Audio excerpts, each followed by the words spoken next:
Everyone, आप सबका become academic champion पर स्वागत है। तो आज बहुत ही इंपॉर्टेंट टॉपिक नदियों पर बने बांध और नदियों के किनारे बसे शहर को देखने वाले हैं। तो चलिए शुरुआत करते हैं। भारत का सबसे ऊंचा नदी बांध कौन सा है? तो भारत का सबसे ऊंचा नदी बांध टिहरी बांध है।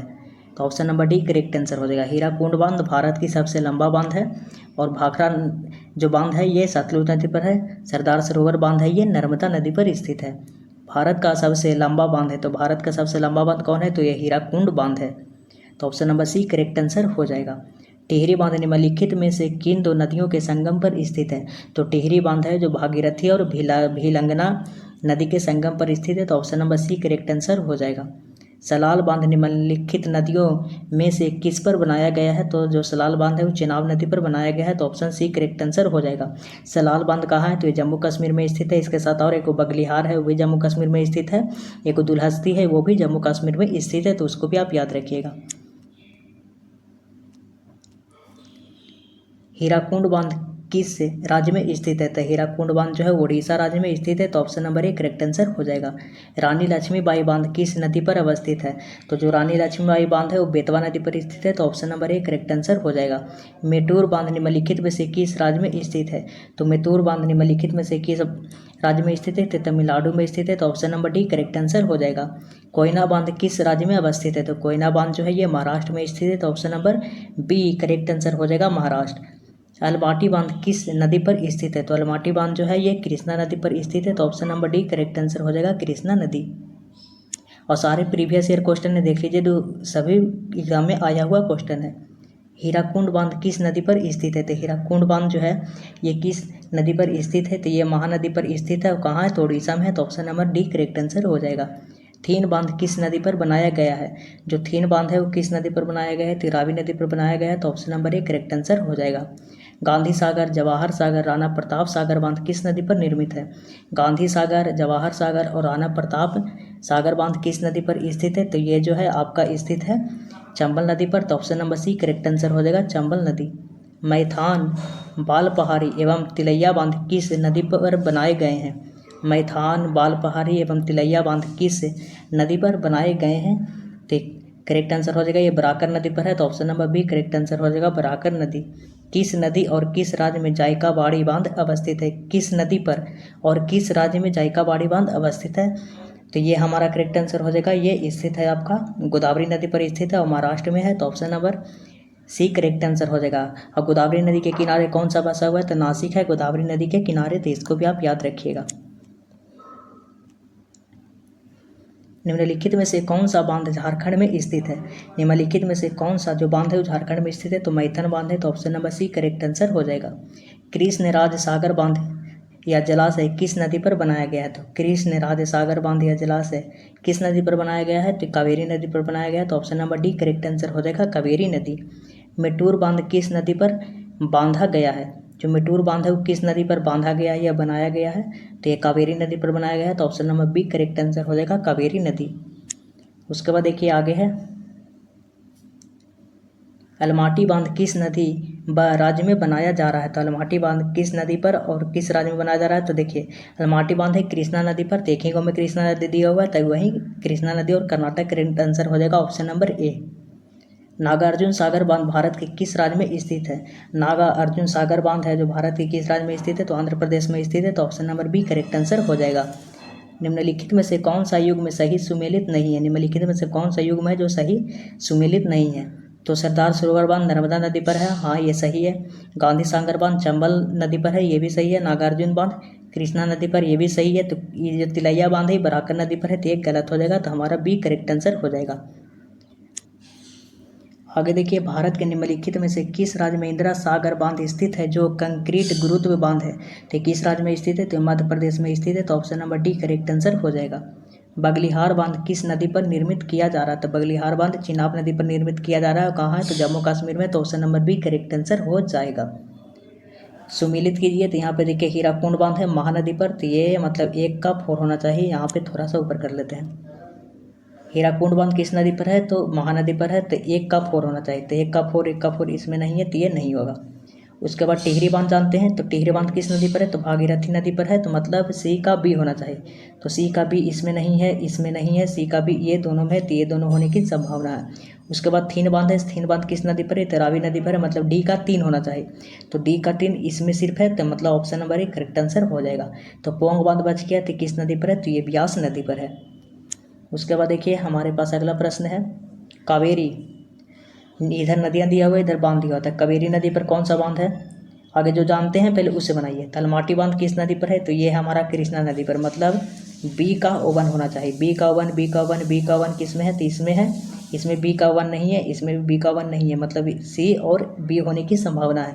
उसके बाद नर्मदा नदी पर देखिए सरदार सरोवर बांध है नर्मदा नदी पर, मतलब 4 का सी होना चाहिए, मतलब सी का 4 होना चाहिए। तो सी का 4, ये दोनों तो ऑप्शन छट गया, तो देखिए सी का 4 इसमें भी नहीं है, तो ये नहीं होगा। तो सी का 4 इसमें, तो मतलब option number B correct answer हो जाएगा। और जो बच गया उसको मिला लेते हैं। बी का 1 होगा, तो बी का 1 है, ए का 2 होगा, मतलब कावेरी नदी पर हो जाएगा आपका मेटूर बांध। और एक जो बच गया तो ये हो जाएगा चंबल नदी पर गांधी सागर बांध। तो ये आपको ऐसे मिलाना है, जो पहले जानते हैं उसको बना के आप छाटिए ऑप्शन। उसके बाद देखिए निम्न बांधों और उन नदियों के सुमिलित कीजिए जिन पर वे बनाए गए हैं। तो कृष्णा नदी पर कौन सा बांध है, तो नागार्जुन बांध है कृष्णा नदी पर, मतलब डी का 1 होना चाहिए। तो डी का 1 इसमें भी नहीं है, इसमें भी नहीं है, इसमें भी नहीं है, option number C correct answer हो जाएगा। थीन बांध है रावी नदी पर। उसके बाद टिहरी बांध है भागीरथी नदी पर। उसके बाद फरक्का बांध है कहाँ, गंगा नदी पर। तो ये भी आप याद रखिएगा। अब आगे देख लेते हैं, अगला हमारा है, आगे देख लेते हैं नदियों के किनारे बसे शहर। तो निम्नलिखित में से कौन सा शहर गंगा नदी के तट पर स्थित नहीं है। कौन सा शहर है जो गंगा नदी के तट पर स्थित नहीं है, तो कानपुर गंगा नदी के किनारे स्थित है, पटना गंगा नदी के किनारे स्थित है, वाराणसी भी गंगा नदी के किनारे स्थित है। ये जो दिल्ली है, दिल्ली और आगरा ये यमुना नदी के किनारे स्थित है, तो ये करेक्ट आंसर हमारा हो जाएगा। निम्नलिखित में से कौन सा नगर गोमती नदी के किनारे स्थित नहीं है। कौन सा नगर है जो गोमती नदी के किनारे स्थित नहीं है, तो लखनऊ गोमती नदी के किनारे है, जौनपुर गोमती नदी के किनारे है, सुल्तानपुर गोमती नदी के किनारे है। लखनऊ गोमती नदी के किनारे है, जौनपुर गोमती नदी के किनारे है, सुल्तानपुर गोमती नदी के किनारे है, चित्रकूट नहीं है, तो ऑप्शन नंबर 1 करेक्ट आंसर हो जाएगा। गंगा नदी पर कौन सी प्रांतीय राजधानी स्थित है। कौन सी प्रांतीय राजधानी है जो गंगा नदी पर स्थित है, तो ये पटना है, तो option number D correct answer हो जाएगा। गंगा यमुना और अदृश्य सरस्वती के संगम पर स्थित नगर है। गंगा यमुना और सरस्वती के संगम पर कौन सा शहर स्थित है, तो यह इलाहाबाद है, तो option number C correct answer हो जाएगा, इलाहाबाद। उसके बाद देखिए अगला प्रश्न है, गोवा की राजधानी पणजी किस नदी पर स्थित है। तो गोवा की राजधानी जो पणजी है वो मांडवी नदी के किनारे स्थित है, तो option number B correct answer हो जाएगा। आगरा किस नदी के किनारे स्थित है, तो आगरा है जो यमुना नदी, आगरा और दिल्ली यमुना नदी के किनारे स्थित है, तो option number C correct answer हो जाएगा। निम्नलिखित में से कौन सा शहर गोदावरी नदी के किनारे स्थित नहीं है। कौन सा शहर है जो गोदावरी नदी के किनारे स्थित नहीं है, तो नासिक गोदावरी नदी के किनारे है। कल हमने SPD बुक का क्लास में भी ये आया हुआ क्वेश्चन है। राजमुंदरी गोदावरी नदी के किनारे है, नादेर गोदावरी नदी के किनारे है, तो खमाम है जो गोदावरी नदी के किनारे नहीं है, तो ये हमारा करेक्ट आंसर हो जाएगा। SPD का क्लास भी आप देखिए, उससे आपको बहुत ही फायदे होंगे। जम्मू कश्मीर की राजधानी श्रीनगर किस नदी के तट पर स्थित है, तो जो जम्मू कश्मीर की जो राजधानी है वो श्रीनगर, वो झेलम नदी के किनारे स्थित है, तो option number D correct answer हो जाएगा, झेलम नदी।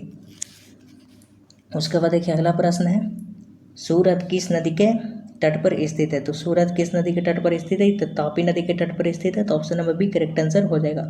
उज्जैन किस नदी के किनारे स्थित है, तो उज्जैन किस नदी के किनारे स्थित है, तो क्षिप्रा नदी के किनारे स्थित है, तो option number D correct answer हो जाएगा।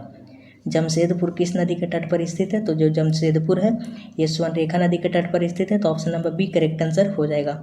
नासिक त्र्यंबकम भद्राचलम तीर्थ स्थल किस नदी के किनारे स्थित है। मानिए कि त्र्यंबकम और भद्राचलम का आप नहीं जानते, नासिक को तो जानते कि गोदावरी नदी के किनारे स्थित है, तो option number B correct answer हो जाएगा। उसके बाद देखिए अगला प्रश्न है, जौनपुर किस नदी के तट पर स्थित है। जौनपुर है जो किस नदी के तट पर स्थित है, तो हमने ऊपर पढ़ा है जौनपुर सुल्तानपुर सब गोमती नदी के किनारे है, तो option number C correct answer हो जाएगा। निम्नलिखित में से कौन सा भारतीय शहर एक नदी के तट पर स्थित नहीं है, नहीं है होना चाहिए। निम्नलिखित में से कौन सा भारतीय शहर एक नदी के तट पर स्थित नहीं है, तो आगरा किस नदी के किनारे स्थित है, तो आगरा दिल्ली यमुना नदी, कानपुर गंगा नदी, भागलपुर भोपाल बचा तो भोपाल है जो किसी नदी पर स्थित नहीं है, तो option number C correct answer हो जाएगा। गंगा नदी के किनारे स्थित सबसे बड़ा शहर, गंगा नदी के किनारे स्थित सबसे बड़ा शहर है वाराणसी, पटना, कानपुर या इलाहाबाद, तो वो कानपुर है, तो option number C correct answer हो जाएगा। आगे देखिए, निम्नलिखित में से कौन सा शहर गंगा के तट पर नहीं बसा है? निम्नलिखित में से कौन सा शहर है जो गंगा के तट पर नहीं बसा हुआ है? तो कानपुर गंगा नदी के किनारे है, पटना भी है, बरौनी भी है, दिल्ली है, जो किस जगह है? यमुना नदी के किनारे है। तो ये हमारा करेक्ट आंसर हो जाएगा। स्टील सिटी राउरकेला किस नदी के किनारे स्थित है? तो ये ब्राह्मणी नदी के किनारे है, तो option number B correct answer हो जाएगा। अयोध्या किस नदी के तट पर स्थित है? तो सरयू नदी के तट पर स्थित है, तो option number C correct answer हो जाएगा। कावेरी नदी के तट पर कौन सा शहर स्थित है? तो यह तिरुचिरापल्ली है, तो option number A correct answer हो जाएगा। साबरमती नदी किस शहर के किनारे बहती है? तो साबरमती नदी है जो किस शहर के किनारे बहती है? तो अहमदाबाद के किनारे बहती है, तो option number B correct answer हो जाएगा।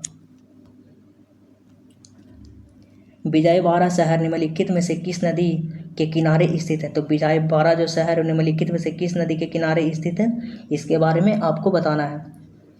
विजयवाड़ा किस नदी के किनारे स्थित है, इसके बारे में हमें बताना है, तो कौन सा हो जाएगा? तो विजयवाड़ा है जो कृष्णा नदी के किनारे स्थित है, तो option number C correct answer हो जाएगा।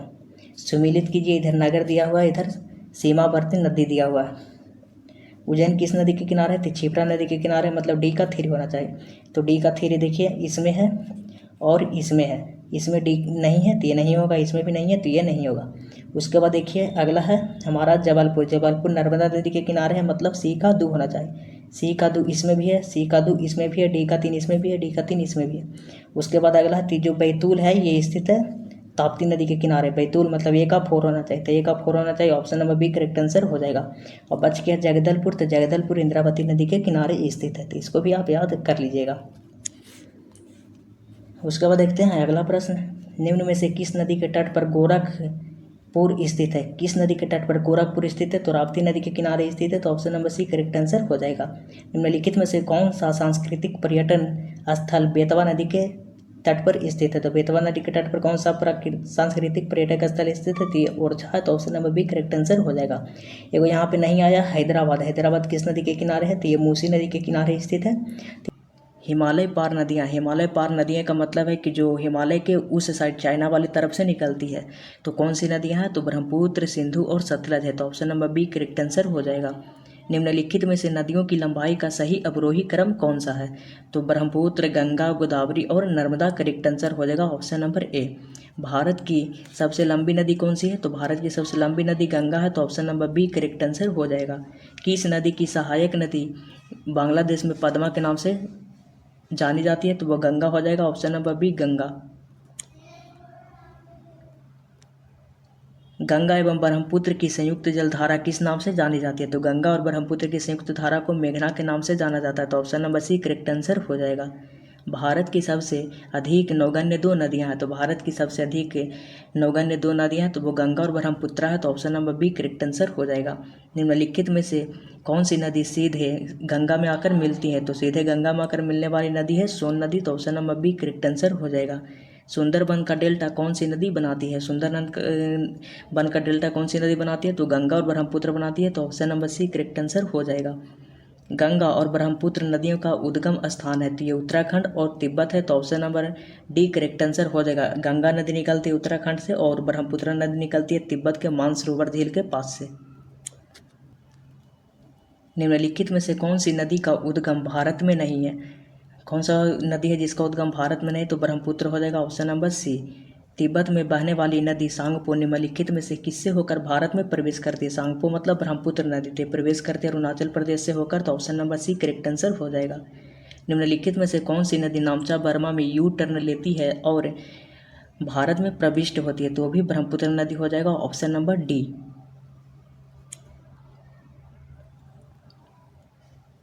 तिब्बत में मानसरोवर झील के पास से नदी का उद्गम स्रोत है, तो सिंधु, सतलज और ब्रह्मपुत्र तीनों का है, तो option number D correct answer हो जाएगा इनमें सभी। माजुली नदी द्वीप निम्नलिखित में से किस नदी में स्थित है? तो ब्रह्मपुत्र हो जाएगा, ऑप्शन नंबर ए ब्रह्मपुत्र नदी। निम्नलिखित में से कौन सी नदी दक्षिण से उत्तर की ओर प्रवाहित होती है? तो दक्षिण से उत्तर की ओर प्रवाहित होने वाली नदी है तो बेतवा नदी है, तो option number D correct answer हो जाएगा।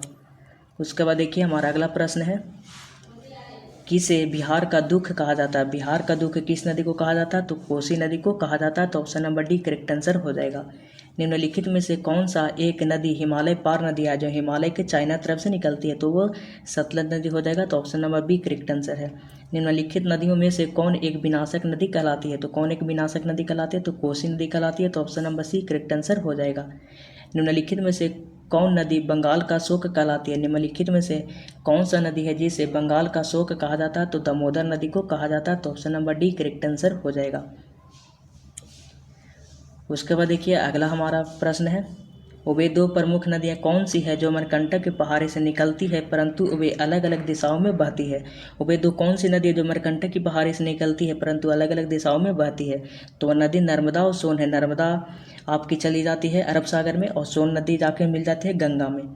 तवा किसकी सहायक नदी है? तो तवा नर्मदा की सहायक नदी है। तो option number A correct answer हो जाएगा। निम्नलिखित में से कौन सी नदी प्रारंभ में अरुण नदी के नाम से जानी जाती है? निम्नलिखित में किस नदी को प्रारंभ में अरुण नदी के नाम से जाना जाता है? तो ऑप्शन नंबर बी आपका कोसी नदी करेक्ट आंसर हो जाएगा।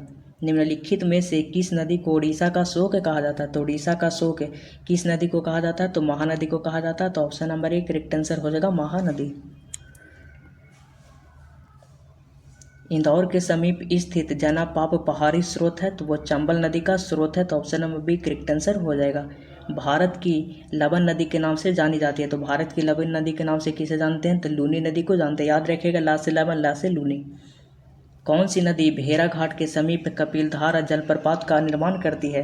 कौन सी नदी है जो भेड़ा घाट के समीप कपिलधारा जलप्रपात का निर्माण करती है? तो हमारा करेक्ट आंसर हो जाएगा वो नदी है नर्मदा नदी। तो option number A correct answer है।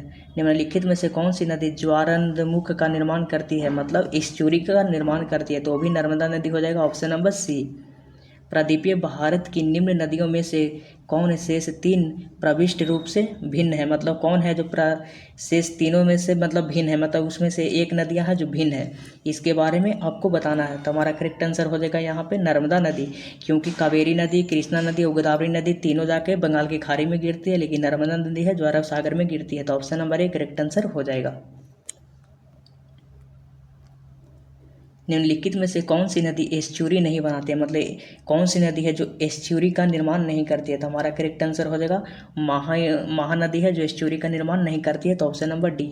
भारत की निम्न नदियों में से कौन सी नदी डेल्टा नहीं बनाती है? तो कौन सी नदी है जो डेल्टा का निर्माण नहीं करती हो? तो ताप्ती नदी हो जाएगा। तो option number D correct answer है ताप्ती नदी।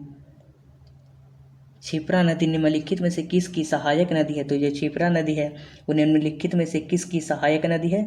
तो वो चंबल की सहायक नदी है। तो option number B correct answer हो जाएगा। निम्नलिखित में से कौन सी नदी अमरकंटक के पठार से नहीं निकलती है? कौन सी नदी है जो अमरकंटक के पठार से नहीं निकलती है, इसके बारे में बताना है। तो हमारा करेक्ट आंसर हो जाएगा जो अमरकंटक की पहाड़ से नहीं निकलने वाली नदियाँ हैं तो वो गोदावरी नदी है। तो ऑप्शन नंबर एक करेक्ट आंसर हो जाएगा। नर्मदा नदी अमरकंटक से निकलती है, तवा नदी भी अमरकंटक से निकलती है और सोन नदी भी अमरकंटक से निकलती है। महानदी, नर्मदा तथा सोन नदियाँ कहाँ से निकलती है? तो अमरकंटक की पहाड़ी से निकलती है। तो option number D correct answer हो जाएगा।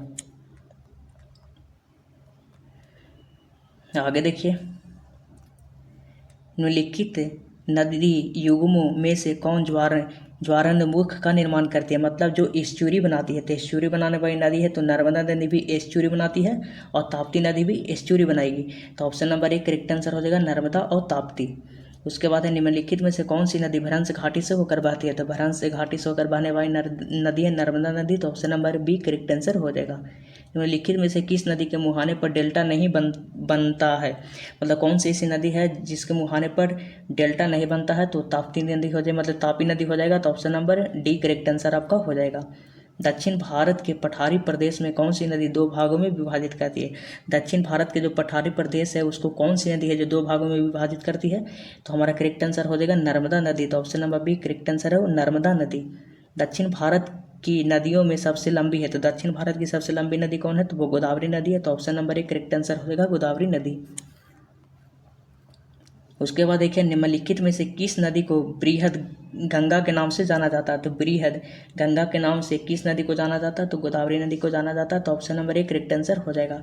गोदावरी नदी का उद्गम स्थल है, तो गोदावरी नदी का जो उद्गम स्थल है वो कहाँ से है? तो त्रैबंक गांव से है। तो option number B correct answer हो जाएगा। बैनगंगा पैनगंगा किसकी सहायक नदी है? तो बैनगंगा पैनगंगा है जो किसकी सहायक नदी है? तो हमारा गोदावरी की सहायक नदी है। तो option number A correct answer हो जाएगा। भारत की सबसे लंबी नदी जिसका उद्गम तथा मुहाना दोनों भारतीय क्षेत्र में स्थित है, वो कौन सी नदी है? जिसका मुहाना भी मतलब भारत में ही होता है और उसका जो उद्गम भी है वो भी आपके भारत के ही क्षेत्र में होता है। तो यहाँ पे करेक्ट आंसर क्या हो जाएगा?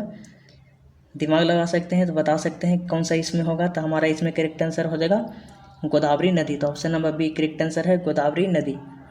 क्या करेक्ट आंसर है? गोदावरी नदी। देखिए यहाँ पे ब्रह्मपुत्र नदी है जो जाके गिरती है बांग्लादेश में, गंगा बांग्लादेश में, और नर्मदा है जो जाके गिरती है ये अरब सागर में। अगला देखिए प्रश्न हमारे पास है बहुत ही इंपॉर्टेंट।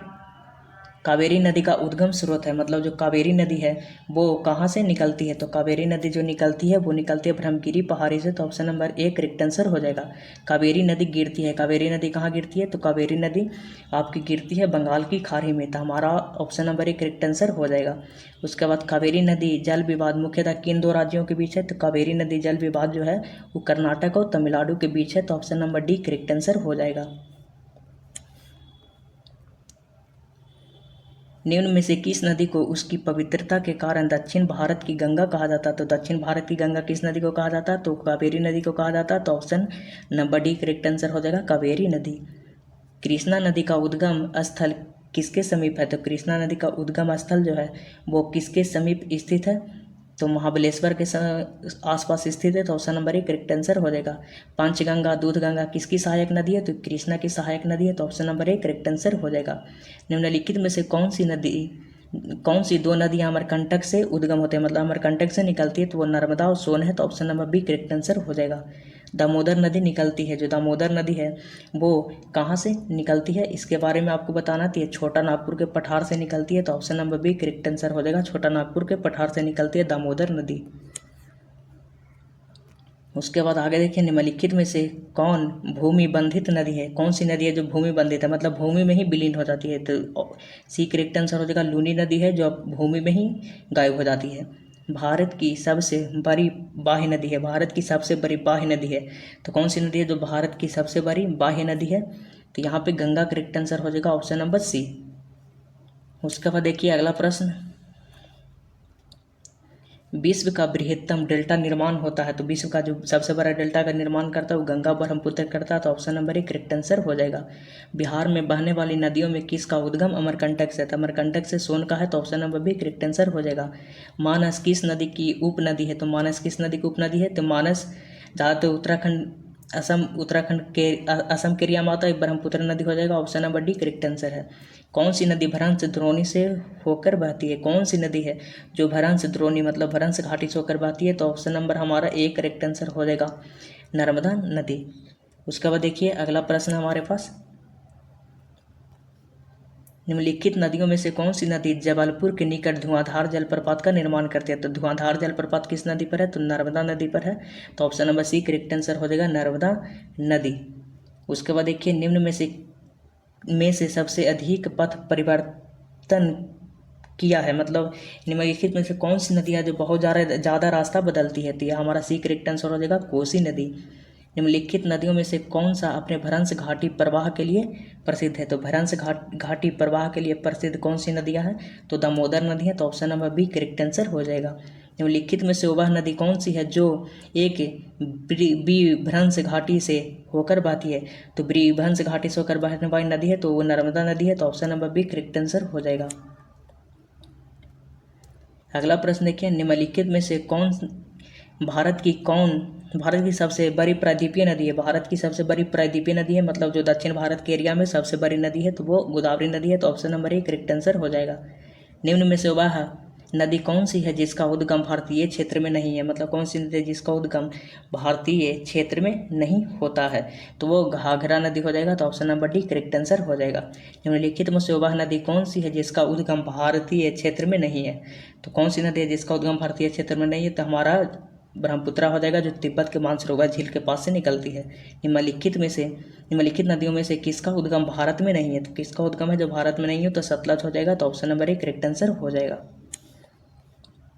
सभी क्वेश्चन पूछा हुआ है एग्जाम में। निम्नलिखित में से नर्मदा नदी के संबंध में सभी सही है सिवाय, मतलब किसके सिवाय सब सही है। तो अमरकंटक के निकट से निकलती है नर्मदा नदी, हाँ ये निकलती है तो ये सही होगा। इसके किनारे प्रसिद्ध महाबलेश्वर मंदिर है। उसका आगे देखते हैं, ये मार्बल रॉक्स के समूह के बीच बहती है, हाँ ये भी सही है। इस नदी पर प्रसिद्ध सरदार सरोवर बांध बनाया जा रहा है, ये भी सही है। तो ऑप्शन नंबर बी गलत हो जाएगा, मतलब इसके प्रसिद्ध महाबलेश्वर के मंदिर इसके किनारे बसा नहीं है, तो ये यहाँ पे हमारा गलत हो जाएगा ऑप्शन के हिसाब से। निम्नलिखित में से कौन सी नदी कृष्णा नदी की सहायक नदी है? निम्नलिखित में से कौन सी नदी है जो कृष्णा की सहायक नदी है? तो कृष्णा नदी की सहायक नदी नहीं है पूछ रहा था। मालप्रभा, घाटप्रभा और तुंगभद्रा, ये तीनों कृष्णा की सहायक नदी है। तुंगभद्रा, मालप्रभा, घाटप्रभा किसकी सहायक नदी है? तो कृष्णा की। तीन में कौन है? ताम्रावती, ये कृष्णा की सहायक नदी नहीं है। ताम्रावती किसकी सहायक नदी है? तो कावेरी नदी की सहायक नदी है अमरावती। इनमें से कौन सी नदी कच्छ के रण में समाहित हो जाती है? तो ये हमारा लूनी नदी हो जाएगा, ऑप्शन नंबर बी। गंगा की सहायक नदियाँ जो नीचे वर्णित है कौन उत्तर की ओर प्रवाहित होती है? मतलब कौन सी नदी है जो उत्तर की ओर प्रवाहित होती है, मतलब दक्षिण से उत्तर की ओर होती है? सोन नदी हो जाएगा, option number C correct answer हो जाएगा, सोन नदी। भारत में डेल्टा बनाने वाली नदियां हैं, तो भारत में जो डेल्टा बनाने वाली नदियां हैं कावेरी, गंगा और महानदी हो जाएगा, तो option number C correct answer हो जाएगा। डेल्टा बनाने वाली ये सब भारत में नदियां हैं। भागीरथी और अलकनंदा गंगा में कहाँ मिलती है? तो ये आपका देवप्रयाग में मिलती है, तो option number D correct answer हो जाएगा, देवप्रयाग। यहाँ रुद्रप्रयाग है तो रुद्रप्रयाग में आपका अलकनंदा और मंदाकिनी मिलती है। कर्णप्रयाग है तो कर्णप्रयाग में आपका अलकनंदा और पिंडार नदी मिलती है। तो इसको भी आप याद रखिएगा, आगे क्वेश्चन भी मिलेगा इस पे आधारित। सुंदरबन डेल्टा का निर्माण करने वाली नदियां हैं, तो कौन कौन है? तो वह गंगा, ब्रह्मपुत्र, तो ऑप्शन नंबर एक करेक्ट आंसर हो जाएगा। सिंधु नदी का उद्गम स्थल है, तो सिंधु नदी का उद्गम स्थल है मतलब कहाँ से निकलता है सिंधु नदी, ये हमें बताना है। तो सिंधु नदी कहाँ से निकलता है? तो महाबलेश्वर मानसरोवर झील के पास से निकलता है, तो option number C correct answer हो जाएगा, सिंधु नदी मानसरोवर झील। गोदावरी नदी कहाँ से होकर बहती है? तो गोदावरी नदी है जो कहाँ से होकर बहती है इसके बारे में बताना है। तो गोदावरी नदी आपकी बहती है 3 राज्यों से, ये आपकी बहती है। गोदावरी नदी कितने राज्यों से बहती है? तो पहले तो बात तो है कि 3 राज्य से बहती है। कौन कौन राज्य है? तो महाराष्ट्र है, तेलंगाना है और आंध्र प्रदेश है, तो ऑप्शन नंबर एक करेक्ट आंसर हो जाएगा। निम्नलिखित में से कौन सी नदी प्रायद्वीपीय पठार उपांत से नहीं निकलती है? मतलब कौन सी नदी है जो प्रायद्वीपीय पठार उपांत से नहीं निकलती है? तो ये आपका यमुना नदी हो जाएगा, ऑप्शन नंबर एक करेक्ट आंसर हो जाएगा। उसके बाद देखिए, इन पश्चिम वाहिनी नदियों में कौन दो पर्वतीय श्रेणियों के बीच बहती है? तो ये नर्मदा नदी बहती है, विंध्य और सतपुरा पहाड़ी के बीच से ये बहती है, तो option number B correct answer हो जाएगा। भारत में सबसे ऊंची ज्वार भीति वाली नदी है, तो कौन है जो भारत में सबसे ऊंची ज्वार भीति वाली नदी है, जो कौन सी है? तो यहाँ पे हमारा करेक्ट आंसर हो जाएगा हुगली नदी, तो option number C correct answer हो जाएगा। बेतवा नदी मिलती है, मतलब बेतवा जो नदी है वो किस में जाकर मिलती है? तो यमुना में जाकर मिलती है, तो option number B correct answer हो जाएगा, यमुना नदी। निम्नलिखित नदियों में से कौन अपने मार्ग में परिवर्तन करने के लिए कुख्यात है? तो मार्ग में सबसे ज़्यादा परिवर्तन करता है कोसी नदी, तो option number B correct answer हो जाएगा, कोसी नदी। भारत में सबसे बड़ा नदी मुख किस नदी के मुख पर है? तो किस नदी के मुख पर है भारत का सबसे बड़ा नदी मुख? तो हमारा करेक्ट आंसर हो जाएगा हुगली नदी का, तो option number D correct answer है, हुगली नदी। उसके बाद देखिए अगला प्रश्न है, निम्नलिखित में से किस नदी का उद्गम मध्य प्रदेश में होता है? मतलब कौन सी नदी है जिसका उद्गम मध्य प्रदेश में होता है? तो मध्य प्रदेश में होता है तापी नदी का, तो option number B correct answer हो जाएगा, तापी नदी। निम्नलिखित में से कौन सी नदी हिमालय अपवाह तंत्र का हिस्सा नहीं है? तो हिमालय अपवाह तंत्र का हिस्सा नहीं है, तो गोदावरी नदी हो जाएगा, ऑप्शन नंबर ए गोदावरी नदी। निम्नलिखित में से कौन सी नदी अंततः अरब सागर में गिरती है?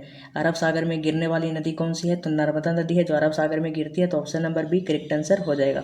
निम्नलिखित नदियों में से कौन समुद्र में नहीं बहती है? कौन सी नदी है जो समुद्र में नहीं बहती है? तो समुद्र में नहीं बहने वाली नदी है तो बनास नदी हो जाएगा, तो option number C correct answer है, बनास नदी। निम्नलिखित नदियों में से किस नदी का उद्गम नेपाल में है और वह गंगा नदी में आकर मिलती है? मतलब इनमें से कौन सा नदी है जिसका उद्गम तो नेपाल में है लेकिन वह गंगा में आकर मिल जाती है? तो कौन सी नदी है? तो वह नदी का नाम है कोसी नदी, तो option number A correct answer हो जाएगा, कोसी नदी।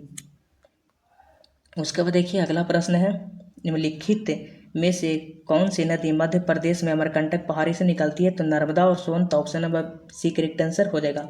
भारत में यारलुंग जंगबो नदी किस नाम से जाना जाता है? भारत में यारलुंग जंगबो नदी को किस नाम से जाना जाता है? इसका आंसर आप दीजिएगा कमेंट में।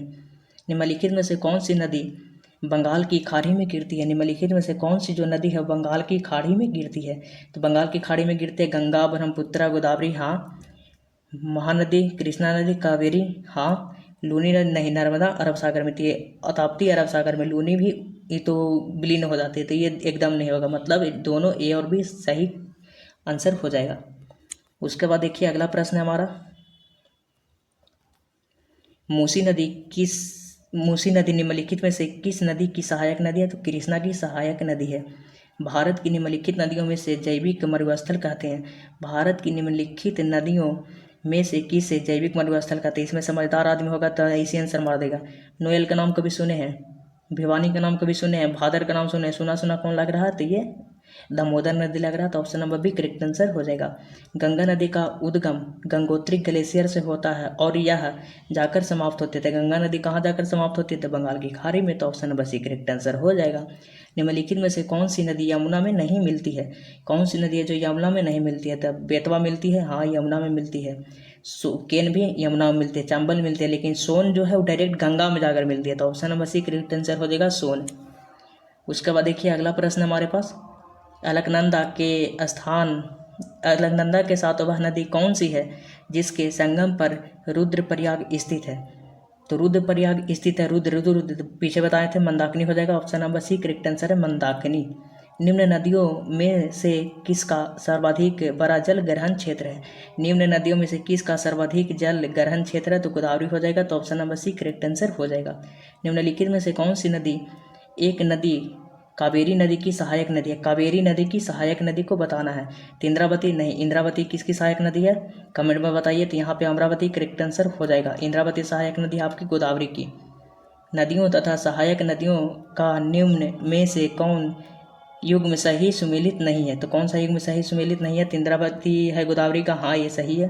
गंगा पेनगंगा हाँ, ये भी गंगा पेनगंगा नहीं, ये पेनगंगा और बेनगंगा किसका था? तो ये भी गोदावरी का था। तो ये गलत हो जाएगा। कृष्णा की सहायक नदी भीमा है हाँ, घाट प्रभा भी है, माल प्रभा भी है। लूनी नदी सुक्री की सहायक हाँ, तो ये भी सही है। मतलब इस नहीं वाला पूछ रहा, तो ऑप्शन नंबर हमारा क्या सही हो जाएगा? तो option number B correct answer हो जाएगा, जो सुमिलित नहीं है। निम्नलिखित में से कौन सी नदी सिंधु नदी की सहायक नदी नहीं है? निम्नलिखित में से कौन सी नदी है जो सिंधु नदी की सहायक नदी नहीं है? तो सिंधु नदी की सहायक नदी इनमें से कौन सी नदी नहीं है, इसके बारे में बताना है। तो वो हमारा तवी नदी हो जाएगा। तो ऑप्शन नंबर डी तवी नदी। उसके बाद देखिए अगला प्रश्न, सतलज नदी का उद्गम है। सतलज नदी का उद्गम कहाँ है? तो ये तो चाइना में हो जाएगा, मतलब तिब्बत में होगा, लेकिन अब तो तिब्बत पर कब्जा चाइना को हो गया है, तो चाइना मारेंगे। तो हमारा हो जाएगा चीन, लेकिन ज़्यादा आशा रखिए कि तिब्बत ही मारेगा। इसका आंसर के हिसाब से यहाँ पे डी होना चाहिए। तो इनमें कोई नहीं दिया है, तो यही सही मानकर चलिए, क्योंकि बिहार SSC 2011 का क्वेश्चन है। निम्नलिखित में से कौन सा कथन सत्य है? निम्नलिखित में से कौन सा कथन है जो सत्य है? तो महानदी का उद्गम छत्तीसगढ़ में है हाँ है। गोदावरी नदी का उद्गम महाराष्ट्र में है हाँ है। ताप्ती नदी का उद्गम मध्य प्रदेश में है हाँ है।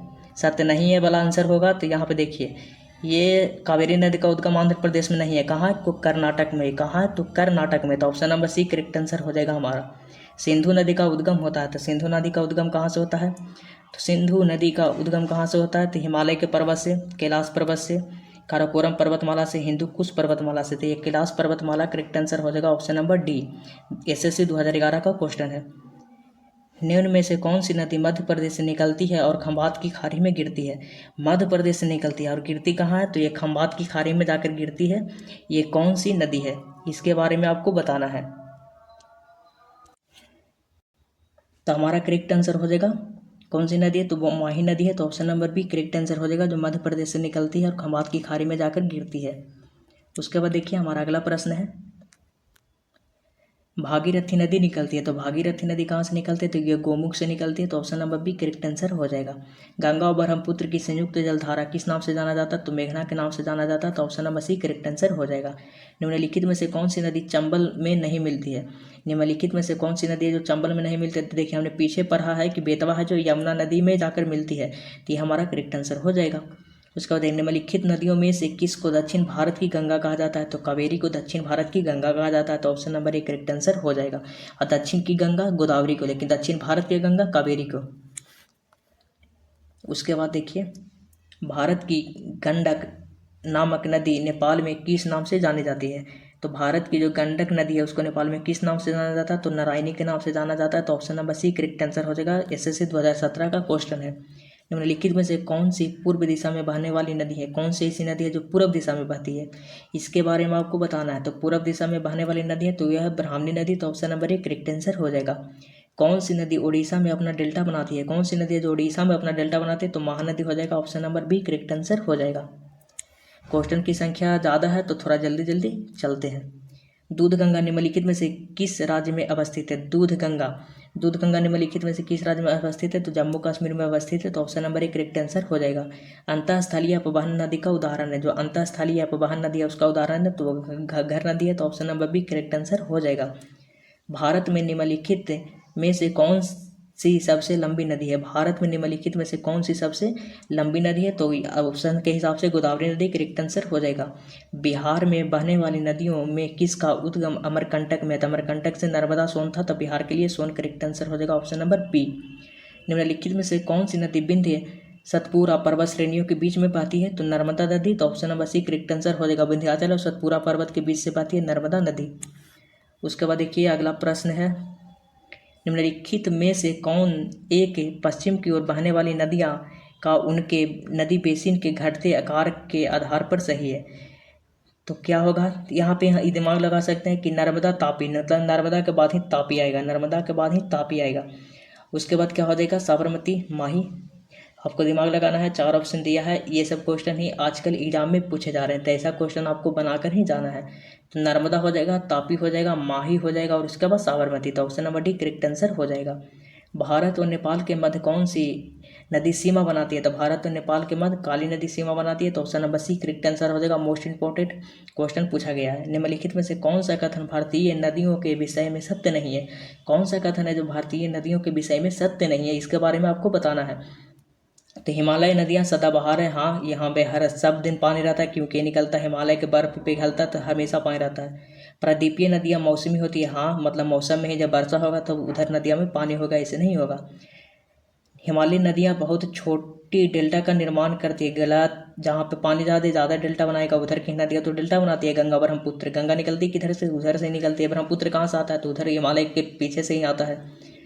तो ये हमारा गलत पूछ सत्य नहीं है, तो यहीं सी करेक्ट आंसर हो जाएगा, ये सत्य नहीं है। प्रायद्वीपीय नदियाँ पानी की मात्रा कम होती है, हाँ प्रायद्वीपीय में वर्षा होगी तो पानी होगा, नहीं होगी तो नहीं होगा, तो यहाँ पे भी ये भी सही है। तो गलत कौन सा है, तो सी गलत है कि हिमालय नदियाँ बहुत छोटे डेल्टा का गठन करते हैं, ये बिल्कुल गलत है, तो option number C correct answer हो जाएगा।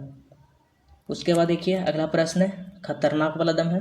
निम्नलिखित में से कौन सी ब्रह्मपुत्र की सहायक नदियाँ हैं, मतलब कौन सी नदी जो ब्रह्मपुत्र की सहायक नदियाँ हैं, तो दिबांग, कमेंग और लोहित, ये तीनों हैं जो ब्रह्मपुत्र की सहायक नदी हैं, तो option number D correct answer हो जाएगा। उसके बाद देखिए कालिंदी नदी का दूसरा नाम है, कालिंदी नदी का दूसरा नाम क्या है, तो कालिंदी नदी का दूसरा नाम है यमुना का, तो option number C correct answer हो जाएगा। केन नदी निम्नलिखित में से किसकी सहायक नदी है, तो केन नदी निम्नलिखित में से किसकी सहायक नदी है, केन केन केन केन केन सिंह बेतवा केन केन केन केन यमुना हो जाएगा, तो option number C correct answer हो जाएगा। सी कि केन नदी किसकी सहायक नदी है, तो आपका यमुना की सहायक नदी है।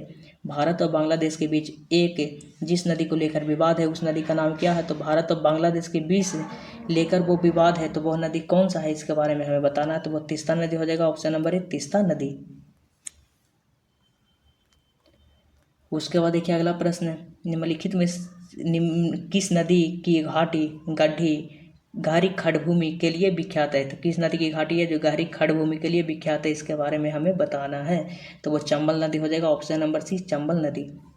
निम्नलिखित में से किस नदी के ऊपरी मार्ग में मीठा पानी परंतु निचले भाग में खारे पानी का प्रवाह होता है? ऊपर मीठा के नीचे खारे, तो वो हो जाएगा लूनी नदी। तो option number B correct answer हो जाएगा, लूनी नदी।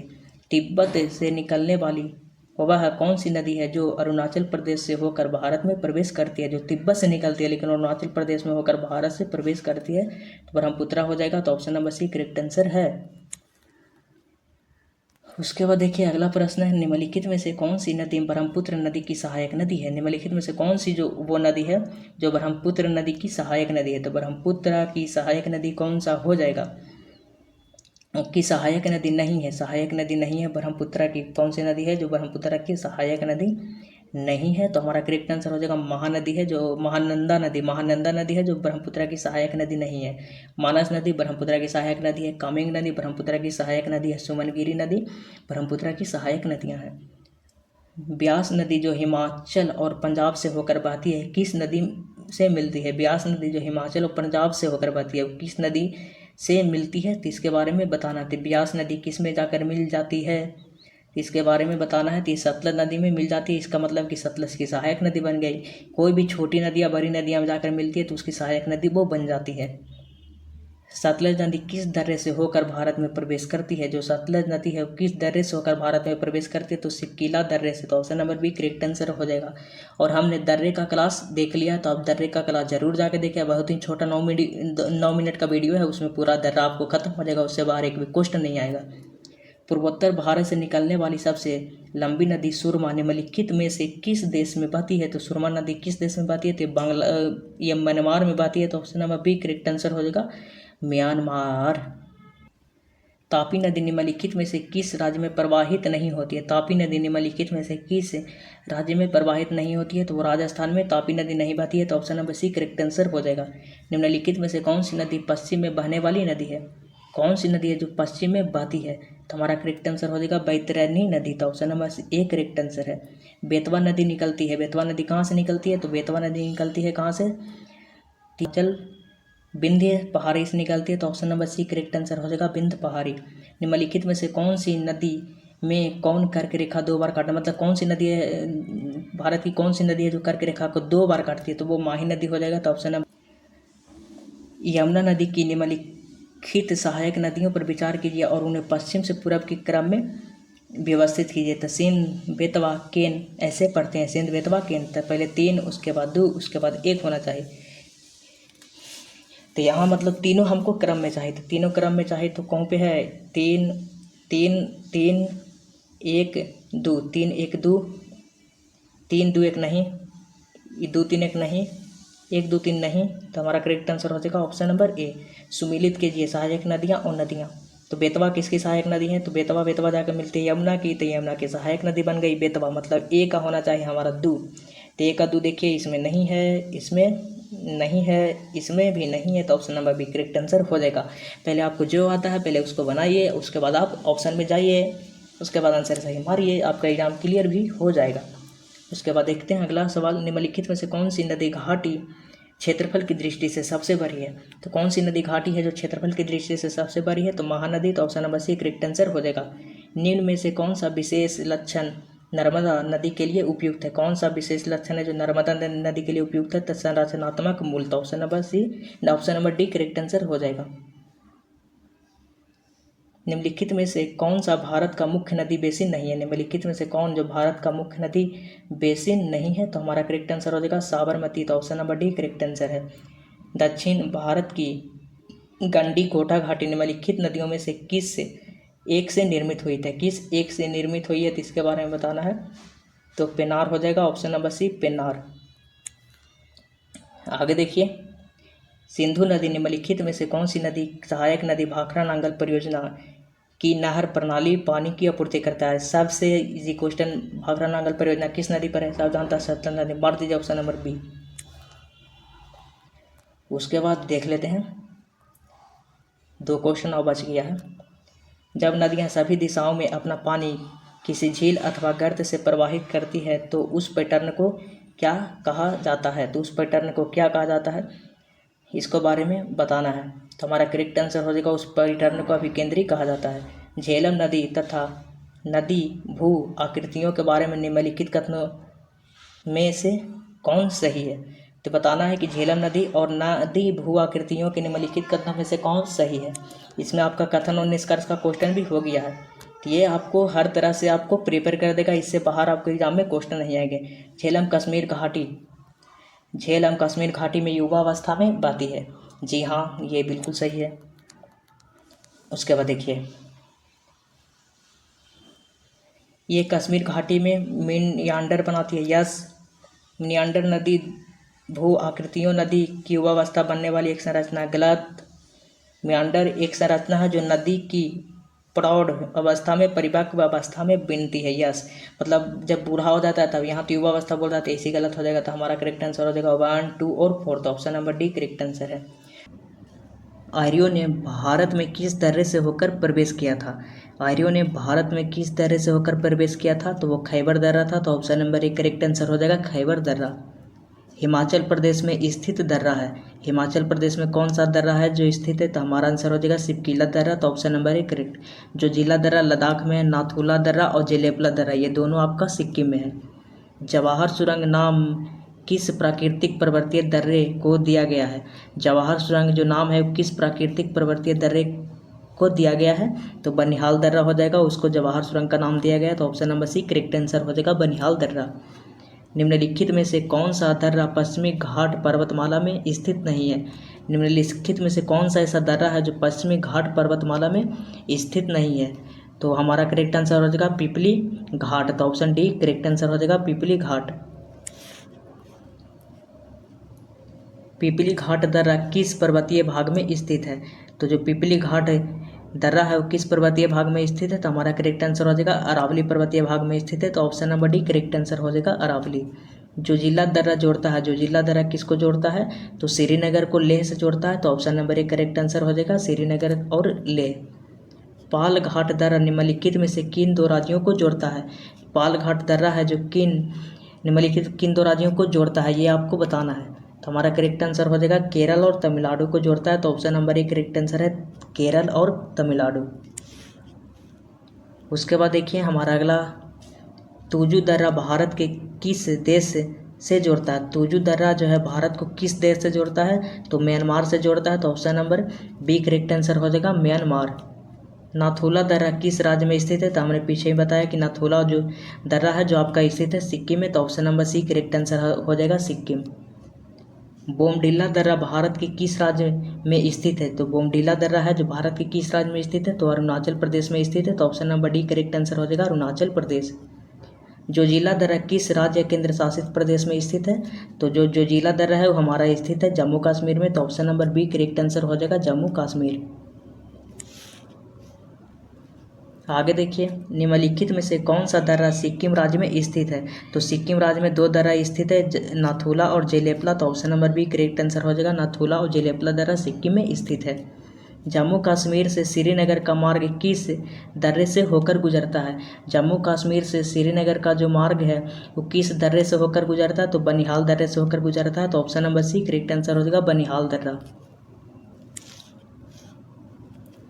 मिलान करने वाला है नाथुला दर्रा, तनाथुला और जेलेपला दर्रा आपका सिक्किम में। तो मतलब ए का 3 होना चाहिए। ए का 3 इसमें नहीं है, ए का 3 इसमें नहीं है, ये दूगो में ए का 3 है। उसके बाद अगला है तुजू दर्रा। तो तुजू दर्रा मणिपुर में है, सी का 2 होना चाहिए। तो सी का 2 इसमें है, सी का 2 इसमें नहीं है। तो ये हमारा नहीं होगा, option number C correct answer हो जाएगा। नाथुला दर्रा है सिक्किम में, तुजू दर्रा है मणिपुर में, बोमडिला दर्रा है आपका अरुणाचल प्रदेश में। बोमडिला दर्रा अरुणाचल प्रदेश में, सिपकीला दर्रा आपका हिमाचल प्रदेश के है। सिपकीला दर्रा, रोहतास दर्रा और बरालाचला दर्रा तीनों हिमाचल प्रदेश में स्थित है।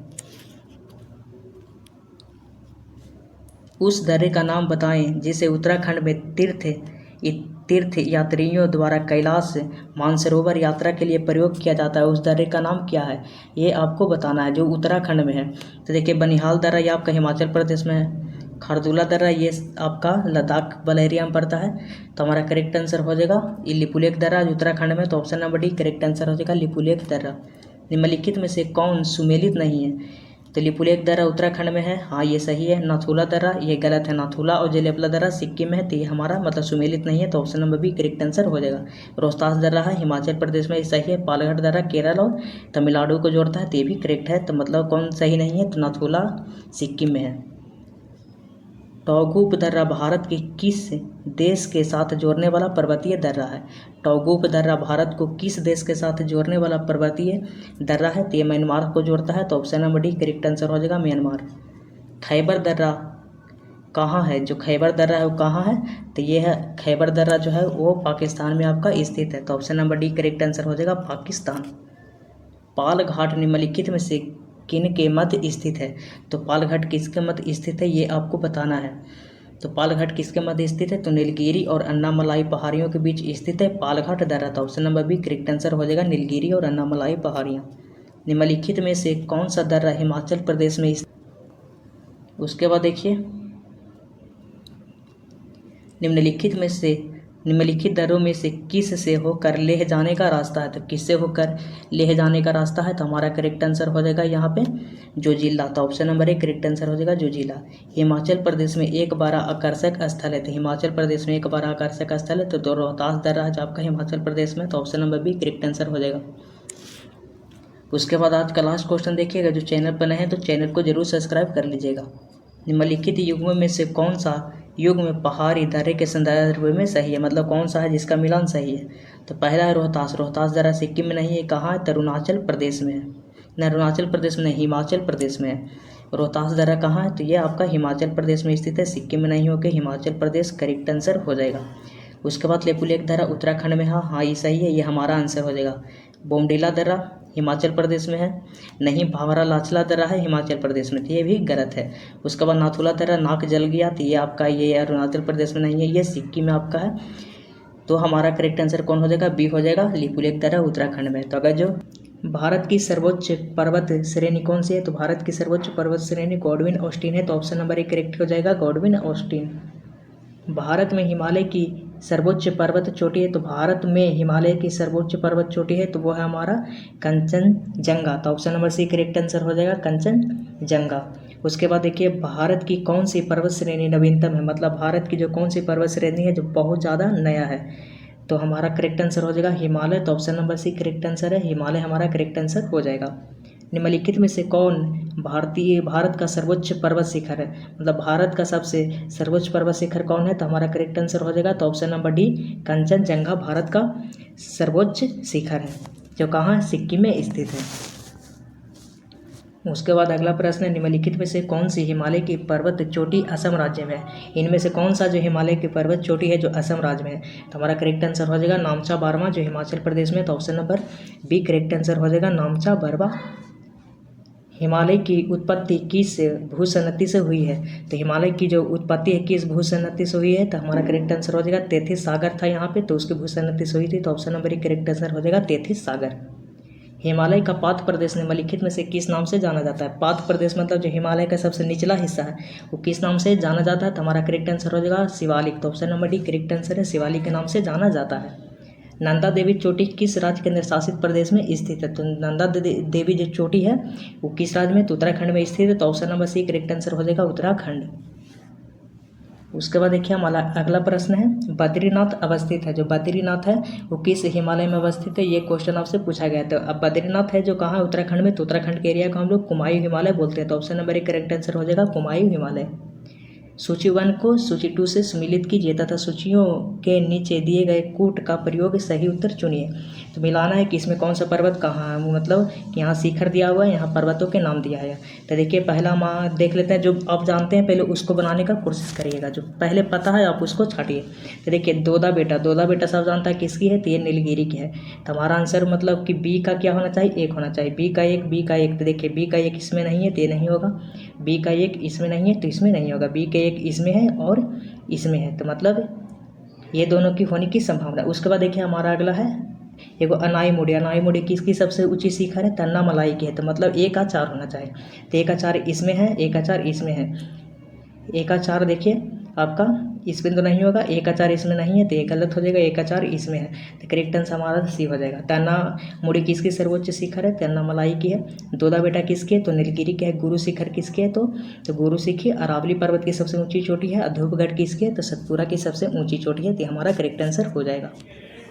उसके बाद देखिए अगला प्रश्न है हमारा, हिमालय में हिम रेखा निम्न के बीच होती है। जो हिमालय में हिम रेखा है किसके बीच होती है? तो 4500 से 6000 मीटर पश्चिम में होती है। तो option number D correct answer हो जाएगा, 4500 से 6000 मीटर पश्चिम में। उसके बाद देखिए हमारा अगला प्रश्न है, निम्न में से कौन सी पर्वत चोटी संसार की दूसरी सर्वोच्च पर्वत चोटी है? मतलब कौन सा पर्वत चोटी है जो संसार की दूसरी सर्वोच्च पर्वत चोटी है? तो गॉडविन स्टीन हमारा करेक्ट आंसर हो जाएगा। तो option number A Godwin Austen correct answer है। काराकोरम पर्वत श्रेणी का पूर्व नाम है। जो काराकोरम है उसका पूर्व नाम क्या था? तो काराकोरम का जो पूर्व नाम है तो उसका कृष्णागिरी था। तो option number B correct answer हो जाएगा, कृष्णागिरी। उसके बाद देखिए हिमालय श्रेणी क्षेत्र में मिलने वाली संकीर्ण तथा अनुदैर्ध्य घाटियों को किस नाम से जाना जाता है? जो हिमालय क्षेत्र में जो मिलने वाली संकीर्ण और अनुदैर्ध्य मतलब लंबी घाटियों को किस नाम से जाना जाता है? तो हमारा करेक्ट आंसर आ जाएगा, दून के नाम से जाना जाता है। जो सबसे बड़ा दून है तो देहरादून। तो option number A correct answer हो जाएगा, दून। लघु हिमालय श्रेणी के ढालों पर मिलने वाले छोटे छोटे घास के मैदानों को जम्मू कश्मीर में क्या कहा जाता है? जो छोटे छोटे घास के मैदान जो ढालों पर पाए जाते हैं उसको जम्मू कश्मीर में किस नाम से जाना जाता है? तो ऑप्शन नंबर करेक्ट आंसर हो जाएगा, मर्ग। तो option number A correct answer है, मर्ग। लघु हिमालय श्रेणी के ढालों पर मिलने वाले छोटे छोटे घास के मैदानों को उत्तराखंड में क्या कहा जाता है? तो उत्तराखंड में बुग्याल या प्यार कहा जाता है। तो option number D correct answer हो जाएगा। उसके बाद देखिए अगला प्रश्न हमारा, कुमायूं हिमालय निम्नलिखित में से किन नदियों के बीच में है? तो कुमायूं हिमालय है जो किन नदियों के बीच में है? तो हमारा करेक्ट आंसर हो जाएगा सतलुज और काली नदी। तो option number C correct answer है, सतलुज और काली नदी के बीच में हमारा स्थित है कुमायूं हिमालय। काली और तीस्ता नदियों के बीच हिमालय की कौन सी प्रादेशिक विभाग स्थित है? तो काली और तीस्ता किससे, तो हमारा काली और तीस्ता के बीच कौन सा हिमालय स्थित है? तो नेपाल हिमालय है। तो option number B correct answer हो जाएगा, नेपाल हिमालय। किस हिमालय चोटी को सागर माथा कहते हैं? तो सागर माथा किसे कहते हैं? तो माउंट एवरेस्ट को कहते हैं। तो option number C correct answer हो जाएगा, माउंट एवरेस्ट को सागर माथा कहा जाता है। उसके बाद देखिए हमारा अगला प्रश्न है, एडमंड हिलेरी तथा तेंजिंग नॉर्वे द्वारा विश्व के सर्वोच्च पर्वत चोटी माउंट एवरेस्ट पर सबसे पहले किस वर्ष विजय प्राप्त की थी? मतलब जो एडमंड हिलेरी है और तेंजिंग नॉर्गे है जो माउंट एवरेस्ट पर चढ़ाई की थी तो किस वर्ष किए थे इसके बारे में आपको बताना है। तो किस वर्ष किए थे? तो किए थे 1953 में। तो option number B correct answer हो जाएगा, 1953। नंदा देवी चोटी है, नंदा देवी चोटी कहाँ? तो नंदा देवी कहाँ? उत्तराखंड में। उत्तराखंड के एरिया आता है कुमायूं हिमालय में। तो option number B correct answer हो जाएगा, कुमायूं हिमालय। हिमालय पर्वत की एक श्रेणी अराकानियोमा कहाँ स्थित है? जो हिमालय पर्वत की एक चोटी है अराकानियोमा जो कहाँ स्थित है? तो हमारा करेक्ट आंसर हो जाएगा, ये म्यांमार में स्थित है। तो option number B correct answer है, म्यांमार। उत्तराखंड का सबसे ऊंचा पर्वत शिखर है, तो उत्तराखंड का सबसे ऊंचा पर्वत शिखर है तो नंदा देवी है। तो option number D correct answer हो जाएगा, नंदा देवी।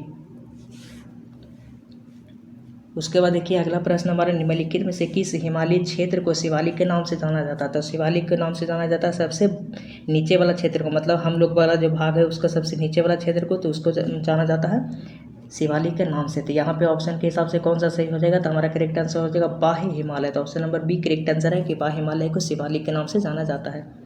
कुल्लू घाटी निम्नलिखित पर्वत श्रेणियों के बीच स्थित है। जो कुल्लू घाटी है निम्नलिखित पर्वत श्रेणियों के बीच स्थित है। तो कुल्लू घाटी किसके बीच स्थित है? तो धौलाधर तथा पीर पंजाल के बीच स्थित है। तो option number A correct answer हो जाएगा, धौलाधर पीर पंजाल के बीच।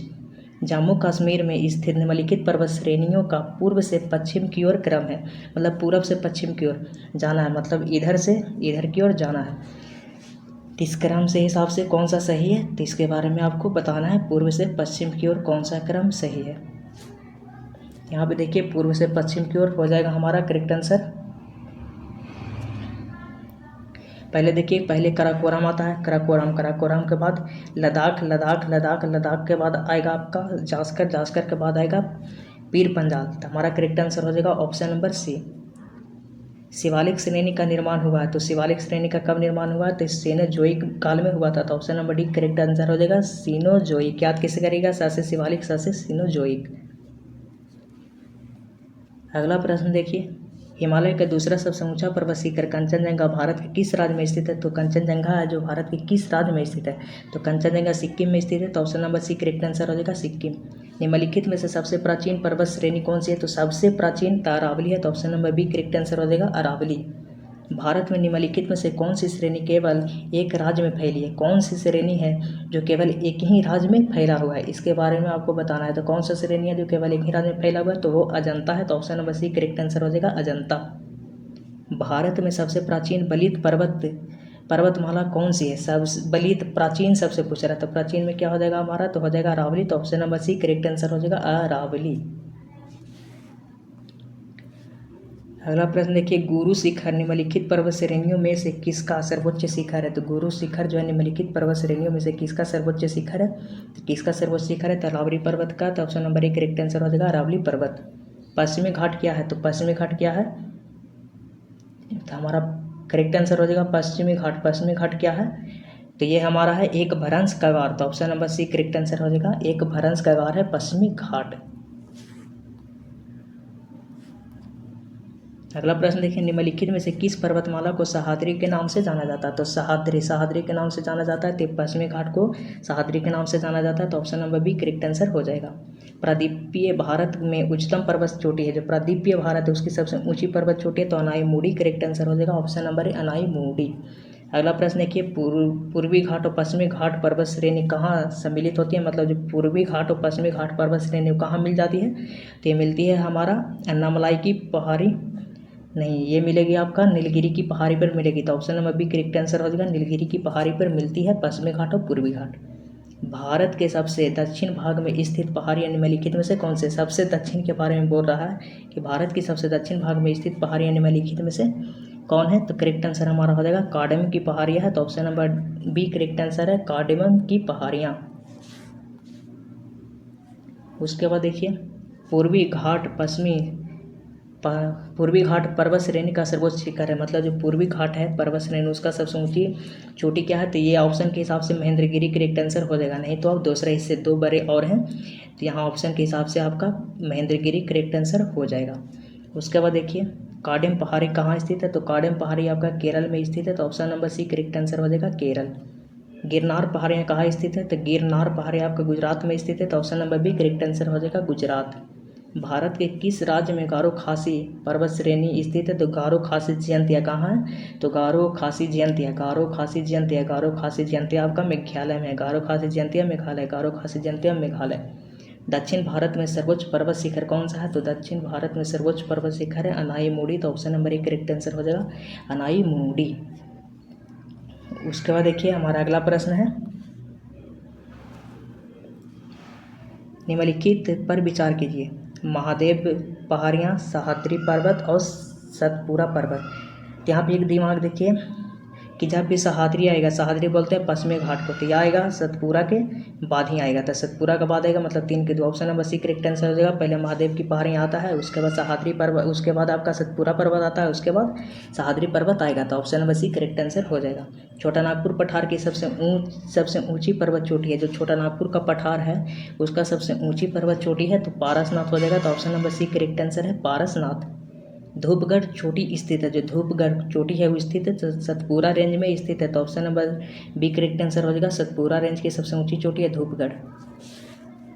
अगला प्रश्न देखिए, अरावली श्रेणियाँ किस राज्य में स्थित है? तो अरावली जो पर्वत है किस राज्य में स्थित है? अरावली राजस्थान में स्थित है, तो ऑप्शन नंबर एक करेक्ट आंसर हो जाएगा राजस्थान। नंदा देवी शिखर स्थित है, तो नंदा देवी शिखर उत्तराखंड में स्थित है, तो option number B correct answer हो जाएगा। हिमालय की ऊंची चोटी कंचनजंगा कहाँ स्थित है? तो ये सिक्किम में स्थित है, तो option number C correct answer हो जाएगा। केटू के बाद भारत में निम्नलिखित में से कौन सी द्वितीय सर्वोच्च पर्वत शिखर है? मतलब जो केटू सबसे ज़्यादा ऊंचा है उसके बाद कौन है? तो कंचनजंगा जो सिक्किम में स्थित है, तो option number C correct answer हो जाएगा कंचनजंगा। उसके बाद देखिए, हमारा अगला प्रश्न है, हिमालय के सर्वोच्च शिखर माउंट एवरेस्ट की ऊंचाई कितनी है? तो 8,850 मीटर है, तो ऑप्शन बी करेक्ट आंसर हो जाएगा। कोडाई कनाल किस पर्वत श्रेणी पर स्थित है? जो कोडाई कनाल है जो किस पर्वत श्रेणी पर स्थित है, मतलब किस पर्वत श्रृंखला पर स्थित है कोडाई कनाल? तो हमारा करेक्ट आंसर हो जाएगा पालनी पर्वत श्रेणी पर स्थित है, तो option number A correct answer हो जाएगा। निम्नलिखित में से किस राज्य में सबरीमाला स्थित है? जो सबरीमाला स्थित है वो किस राज्य में स्थित है? तो करेक्ट आंसर हो जाएगा केरल में स्थित है, तो option number C correct answer है केरल। उत्तर पश्चिम में स्थित पर्वत है, तो उत्तर पश्चिम में स्थित पर्वत है, तो हमारा अरावली पर्वत हो जाएगा, तो ऑप्शन नंबर एक करेक्ट आंसर है अरावली पर्वत। उसके बाद देखिए अगला प्रश्न है, दुनिया की सबसे ऊंची चोटी माउंट एवरेस्ट का नेपाल में एक लोकप्रिय नाम क्या है? मतलब जो माउंट एवरेस्ट है उसका नेपाल में किस नाम से जाना जाता है? तो सागर माथा करेक्ट आंसर हो जाएगा ऑप्शन नंबर बी, सागर माथा।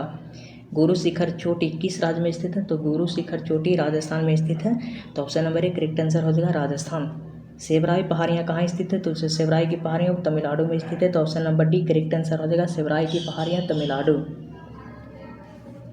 उसके बाद देखिए अगला प्रश्न है हमारा, मध्य भारत में स्थित पहाड़ियों का पश्चिम से पूर्व निम्नलिखित में से कौन सा क्रम सही है? मतलब हमको देखिए कहाँ गया, पश्चिम से पूरब की ओर जाना है, मतलब पश्चिम से इधर जाना है, पश्चिम से पूरब जाना है। तो पश्चिम की पूरब से देखिए पहला आपका आएगा मैकाल पहाड़ी, मैकाल भी अभी छोड़ दीजिए।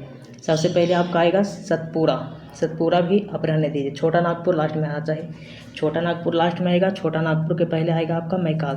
तो छोटा नागपुर लास्ट में यहाँ पे नहीं है, ये गया, इसके पहले मैकाल आना चाहिए, ये भी गया। तो option number B correct answer हो जाएगा आपका छोटा नागपुर मैकाल। मतलब सबसे पहले आएगा सतपुरा, महादेव की पहाड़ियाँ, मैकाल, उसके बाद छोटा नागपुर। तो option number B correct answer है। नर्मदा एवं ताप्ती नदियों के मध्य स्थित है, जो नर्मदा और ताप्ती नदियाँ उसके मध्य कौन सा पर्वत स्थित है? इसके बारे में आपको जवाब देना चाहिए, हो जाएगा सतपुरा पहाड़ियाँ। तो option number B correct answer है सतपुरा पहाड़ियाँ। अगला प्रश्न है, अंडमान और निकोबार द्वीप समूह में सबसे अधिक ऊंचाई वाली चोटी है? तो अंडमान और निकोबार द्वीप समूह में सबसे ऊंचाई वाली चोटी है तो सैंडल पीक है, तो ऑप्शन नंबर एक करेक्ट आंसर हो जाएगा सैंडल पीक। हिमालय की सबसे पूर्वी चोटी कौन सी है? तो हिमालय की सबसे पूर्वी चोटी कौन सी है? तो हमारा करेक्ट आंसर हो जाएगा नामचा बारमा, जो अरुणाचल प्रदेश में। तो ऑप्शन नंबर एक करेक्ट आंसर है नामचा बारमा। हिमालय पर्वत श्रेणी निम्नलिखित में से किस राज्य का हिस्सा नहीं है? तो हिमालय पर्वत श्रेणी है जो निम्नलिखित में से किस राज्य का हिस्सा नहीं है? तो हमारा करेक्ट आंसर हो जाएगा उत्तर प्रदेश का हिमालय पर्वत श्रेणी हिस्सा नहीं है, तो option number B correct answer है। उसके बाद अगला प्रश्न है, माउंट एवरेस्ट पर चढ़ाई करने के लिए पर्वतारोहियों को जाने की आवश्यकता है? माउंट एवरेस्ट पर चढ़ाई करने वाले पर्वतारोहियों की कहाँ जाने की आवश्यकता है? तो नेपाल। तो option number D correct answer हो जाएगा नेपाल जाने की आवश्यकता है।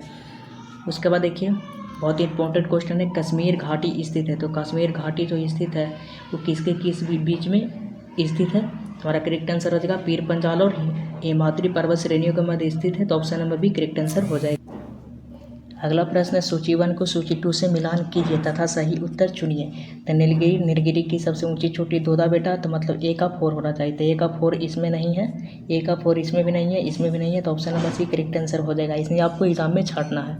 उसके बाद देखिए अगला प्रश्न, निम्नलिखित में से कौन सा पर्वत भारत और नेपाल के बीच में? तो कौन सा पर्वत है जो भारत और नेपाल के बीच में स्थित है? तो हमारा करेक्ट आंसर हो जाएगा तो वो पर्वत का नाम है कंचनजंगा, तो option number B correct answer है कंचनजंगा। अन्नपूर्णा चोटी हिमालय के किस क्षेत्र से संबंधित है? जो अन्नपूर्णा चोटी है हिमालय के किस क्षेत्र से संबंधित है? तो नेपाल हिमालय से संबंधित है, तो option number D correct answer हो जाएगा नेपाल ही हिमालय। देवमाली की सबसे ऊंची पर्वत चोटी है, मतलब देवमाली किसकी सबसे ऊंची पर्वत चोटी है? तो उड़ीसा की है, तो option number D correct answer हो जाएगा उड़ीसा। देखिए आज का लास्ट प्रश्न है, निम्नलिखित युग्मों पर विचार कीजिए। तो यहाँ पे विचार करना नामचा बर्मा कहाँ है? तो ये हमारा हो जाएगा सिक्किम हिमालय, गढ़वाल हिमालय, इसको बताना है आपको। तो देखिए नंदा देवी आप जानते हैं कि ये होगा किसमें? तो कुमाई हिमालय। तो ये आपका सही, इसमें बोला कि कौन सही सुमेलित है? तो दू सही सुमेलित है, मतलब दू आपका होना चाहिए, तो इसमें दू नहीं है, तो इसे छट गया। इसमें केवल 3 है, तो केवल 3 होगा, मतलब होगा तो दू होगा और उसके बाद भी हो सकता है, तो यहाँ पे देखना है। करेक्ट आंसर हमारा हो जाएगा आपका यहाँ पे केवल दू ही सही है, तो option number B correct answer है केवल दू।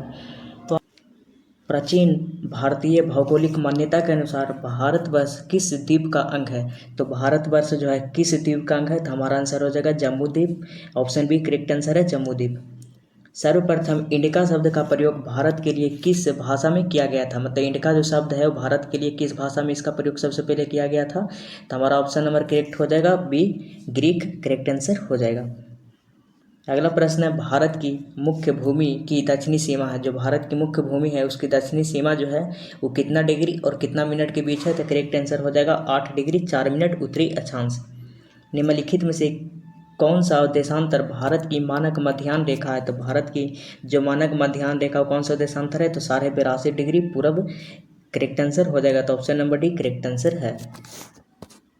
अगला प्रश्न देखिए, भारत का प्रमाणिक समय उस स्थान का स्थानीय समय है जो स्थित है, तो कहाँ स्थित है? तो हमारा करेक्ट आंसर हो जाएगा ऑप्शन नंबर सी इलाहाबाद के समीप स्थित है।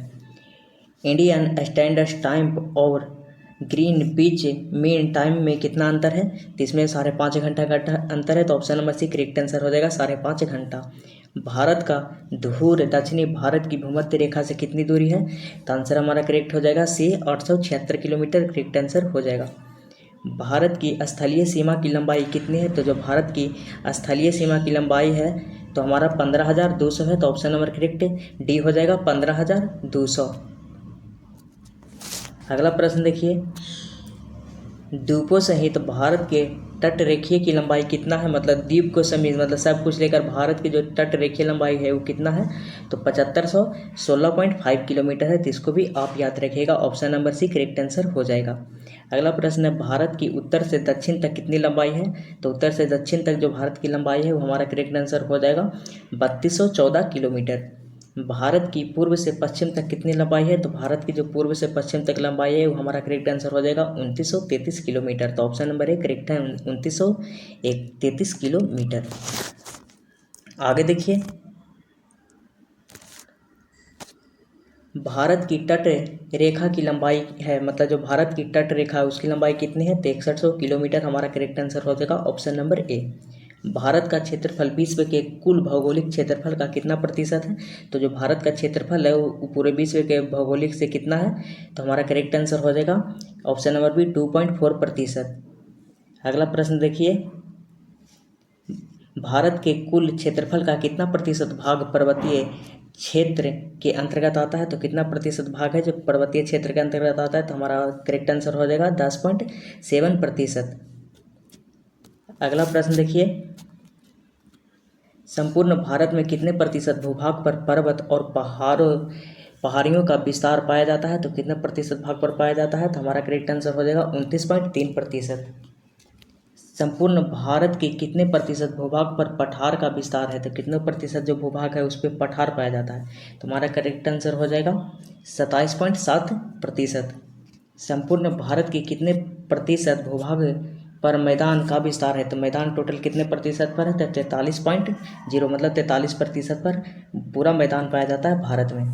अगला प्रश्न है, समुद्र में भारत की प्रादेशिक सीमा का विस्तार कहाँ तक है? तो 12 समुद्री मील तक है, तो इसका भी करेक्ट आंसर हो जाएगा ऑप्शन नंबर बी। आप इस कमेंट में ये जवाब दीजिएगा कि 1 समुद्री मील बराबर कितना होता है। भारत का संलग्न क्षेत्र प्रादेशिक सीमा के आगे कितने समुद्री मील की दूरी तक है? तो कितना हो जाएगा? तो ये भी हमारा करेक्ट आंसर हो जाएगा ऑप्शन नंबर बी 24 मील। भारत का एकांतिक आर्थिक क्षेत्र संलग्न क्षेत्र के आगे कितने समुद्री मील तक दूरी है? तो करेक्ट आंसर हो जाएगा हमारा 200 मील। भारत के कितने राज्य समुद्र के किनारे पर हैं? तो भारत के कितने राज्य समुद्र के किनारे में? तो option number C correct answer हो जाएगा, मतलब 9 राज्य है जो समुद्र के किनारे हैं। आप थ्योरी क्लास देखिएगा तो ये सब आपको पूरा समझ में आ जाएगा कि कौन कौन से राज्य हैं जो समुद्र से लगते हैं, समुद्र के किनारे स्थित है। हमने मैप से पूरा आपको डिटेल में पढ़ा दिया है। निम्नलिखित में भारत का कौन सा राज्य सर्वाधिक लंबी तटरेखा वाला राज्य है? तो सर्वाधिक लंबी तटरेखा वाला राज्य है गुजरात का, तो option number B correct answer हो जाएगा गुजरात। निम्नलिखित भारतीय राज्यों में से किससे होकर कर्क रेखा नहीं गुजरती है? मतलब कौन सा राज्य है जो कर्क रेखा होकर नहीं गुजरती है? तो option number A correct answer हो जाएगा उत्तर प्रदेश से कर्क रेखा नहीं गुजरती है। ये सब थ्योरी में पढ़ा दिया गया है, तो थ्योरी आप एक बार जरूर देखिएगा, उसके बाद क्वेश्चन लगाइएगा तो आपको सारे क्वेश्चन बन जाएंगे। जो नहीं बनेगा क्वेश्चन उसको आप याद कर लीजिएगा क्लास में। कौन सी अक्षांश रेखा भारत के मध्य होकर गुजरती है? तो कौन सी अक्षांश रेखा जो भारत के मध्य से गुजरती है? तो कर्क रेखा हमारा करेक्ट आंसर हो जाएगा। कितने राज्यों से होकर गुजरती है? तो 8 राज्यों से। कर्क रेखा भारत में कितने राज्यों से होकर गुजरती है? तो 8 राज्य, करेक्ट आंसर हो जाएगा ऑप्शन नंबर डी। उसके बाद हमारा अगला प्रश्न है, निम्नलिखित में से किस राज्य से होकर कर्क रेखा नहीं गुजरती है? तो किस राज्य से होकर कर्क रेखा नहीं गुजरती है? तो उड़ीसा हमारा करेक्ट आंसर हो जाएगा। भारत का वह राज्य जिससे होकर कर्क रेखा गुजरती है, भारत का वह राज्य कौन सा है जिससे होकर कर्क रेखा गुजरती है? तो ये हमारा करेक्ट आंसर हो जाएगा झारखंड। झारखंड से होकर कर्क रेखा गुजरती है। अगला प्रश्न, भारत की मुख्य भूमि का दक्षिणी नोक है, तो दक्षिणी नोक है केप कोमोरिन, तो option number A correct answer हो जाएगा केप कोमोरिन। अगला प्रश्न है, भारत के दक्षिण में सबसे दूरस्थ स्थल है, मतलब जो भारत के दक्षिण में सबसे दूर में स्थित स्थल है वो कौन सा है? तो हमारा इंदिरा पोवाइट करेक्ट आंसर हो जाएगा, इंदिरा पोवाइट। अगला प्रश्न देखिए, इंदिरा पोवाइट का अन्य नाम है, तो इंदिरा पोवाइट का अन्य नाम है तो पार्सन पॉइंट भी है, लाहिंग चिंग भी है और पिगविलियन पॉइंट भी है। तो option number D correct answer हो जाएगा इनमें से सभी। अगला हमारा प्रश्न है, निम्नलिखित में से कौन सा स्थान भूमध्य रेखा के निकट स्थित है। जो कौन सा स्थान है जो भूमध्य रेखा के निकट स्थित है, तो हमारा ऑप्शन नंबर करेक्ट आंसर हो जाएगा इंदिरा पोवाइट। तो ये हमारा करेक्ट आंसर हो जाएगा। भारतीय भूमि का सर्वाधिक उत्तरी भाग है, जो भारतीय भूमि है उसका सर्वाधिक उत्तरी भाग है, मतलब सबसे उत्तर भाग है, उसको क्या बोलते हैं। तो हमारा करेक्ट आंसर हो जाएगा इंदिरा कौल। तो option number D correct answer हो जाएगा इंदिरा कौल। अगला प्रश्न देखिए, भारत का दक्षिणतम स्थान इंदिरा पोवाइट निम्नलिखित में से कहाँ स्थित है। जो इंदिरा पोवाइट है दक्षिणतम, वो कहाँ स्थित है, तो हमारा करेक्ट आंसर हो जाएगा अंडमान निकोबार द्वीप में स्थित है। तो option number D correct answer है। भारत की मुख्य भूमि को रामेश्वरम द्वीप से कौन अलग करता है। तो भारत की जो मुख्य भूमि है उसको जो रामेश्वरम है द्वीप है उससे कौन अलग करता है, तो करेक्ट आंसर हमारा हो जाएगा Pamban channel. Option number B Pamban channel correct answer है। एडम्स की ब्रिज निम्नलिखित में से किन दो देशों के मध्य स्थित है। जो एडम्स की जो ब्रिज है वो किन दो देशों के मध्य स्थित है, तो हमारा करेक्ट आंसर हो जाएगा भारत और श्रीलंका। अगला प्रश्न देखिए, निम्नलिखित में से कौन सा जलाशय अंडमान निकोबार द्वीप समूह को अलग करता है। तो कौन सा जलाशय जो अंडमान और निकोबार द्वीप समूह को अलग करता है, तो हमारा करेक्ट आंसर हो जाएगा 10 डिग्री चैनल। तो option number B correct answer है। डंकन पास किसके बीच स्थित है। जो डंकन पास है जो किसके बीच स्थित है, तो डंकन पास जो है वो किसके बीच स्थित है, तो वह है दक्षिणी अंडमान और छोटा अंडमान के बीच है। तो ऑप्शन नंबर की सी करेक्ट आंसर हो जाएगा। अगला प्रश्न देखिए, एक द्वीप है, एक द्वीप है, तो गुजरात के तट पर एक द्वीप है जो द्वीप है। अगला प्रश्न देखिए, भारत और श्रीलंका को अलग करने वाली जल राशि है। जो भारत और श्रीलंका को जो अलग करते हैं कौन सी जल राशि है, तो पाक जल संधि करेक्ट आंसर हो जाएगा। तो option number C correct answer हो जाएगा। अगला प्रश्न देखिए,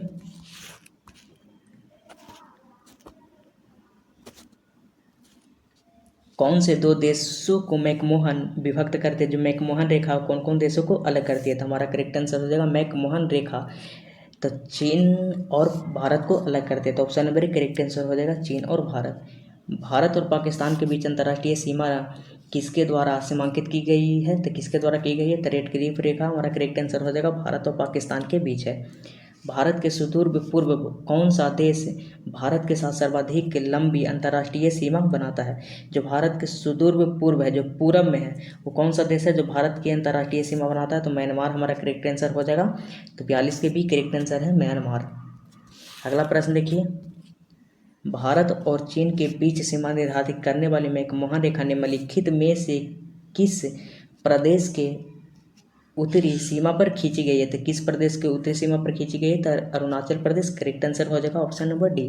निम्नलिखित में से किस देश के साथ भारत की अंतर्राष्ट्रीय सीमा नहीं लगती है, तो किस देश के साथ है जो भारत की अंतर्राष्ट्रीय सीमा नहीं लगती है, तो हमारा option number D correct answer हो जाएगा श्रीलंका के साथ भारत की कोई भी सीमा नहीं लगती है।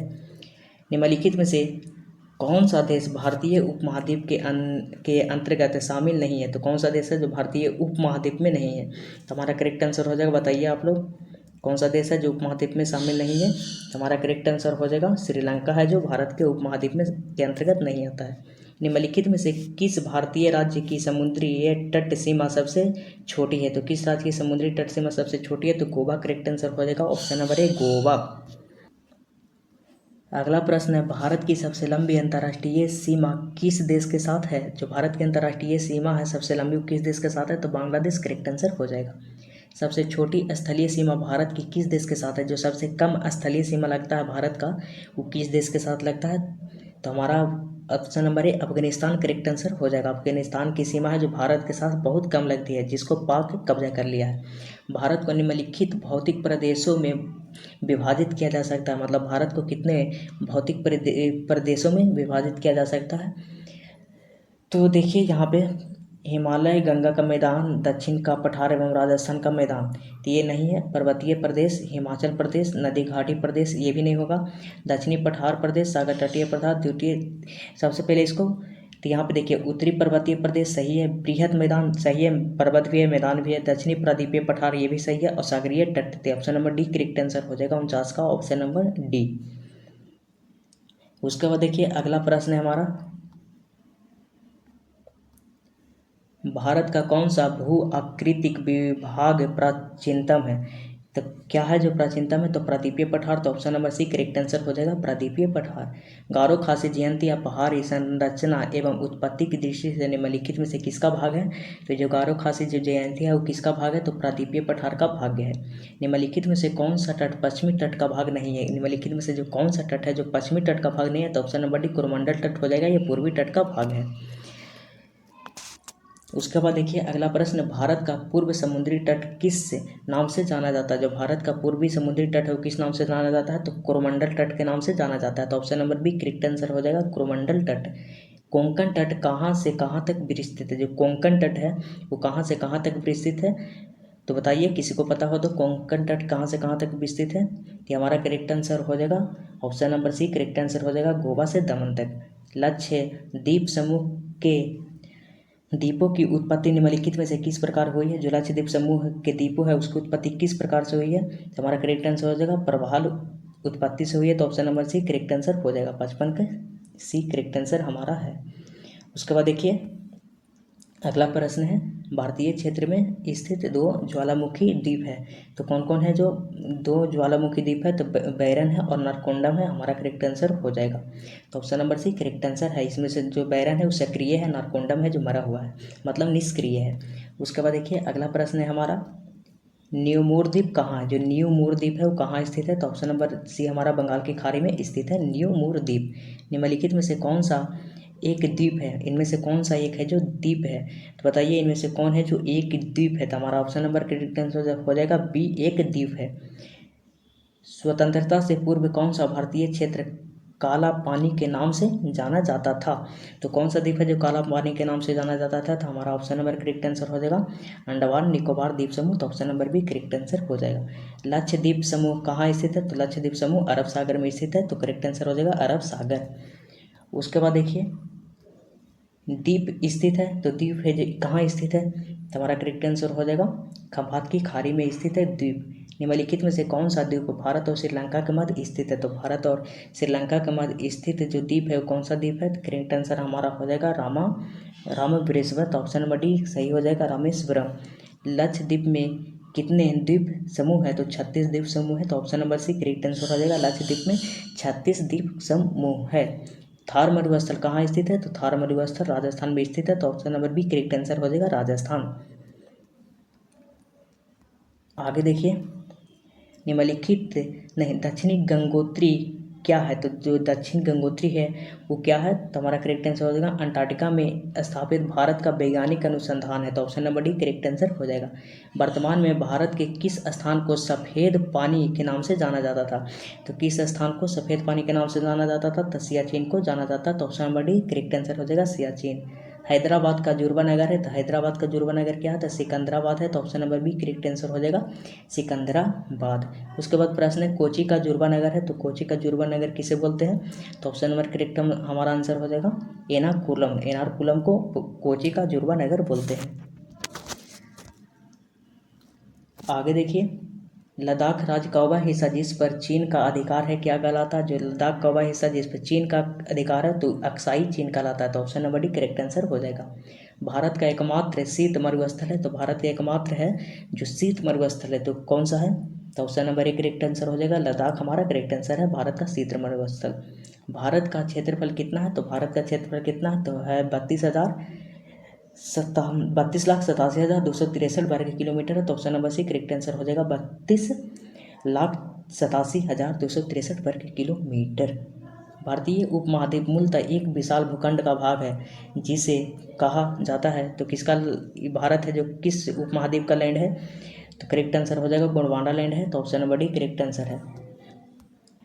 अगला प्रश्न निम्नलिखित में से कौन सा भारतीय राज्य कर्क रेखा के उत्तर में स्थित है, तो ऑप्शन नंबर ए हमारा करेक्ट आंसर हो जाएगा मणिपुर है जो कर्क रेखा के उत्तर में स्थित है। उसके बाद अगला पर निम्नलिखित में से किस राज्य से कर्क रेखा नहीं गुजरती है, तो किस राज्य से जो कर्क रेखा नहीं गुजरती है, तो हमारा करेक्ट आंसर हो जाएगा सी मणिपुर से कर्क रेखा नहीं गुजरती है।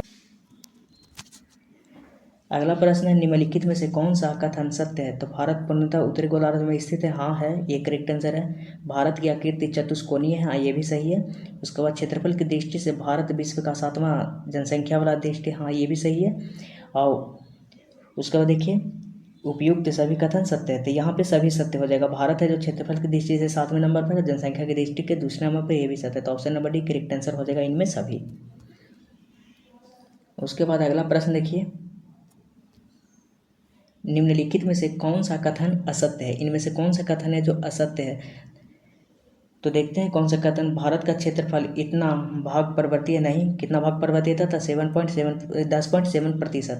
भारत का क्षेत्रफल इतना प्रतिशत पर पठारी है, तो भारत का क्षेत्रफल है जो इतना प्रतिशत पर पठारी है, तो नहीं, ये भी गलत हो जाएगा। उसके बाद अगला प्रश्न, भारत का क्षेत्रफल का 48% भाग मैदानी है, तो करेक्ट आंसर हो जाएगा, तो ऑप्शन नंबर हमारा सी करेक्ट आंसर है, 76 का सी।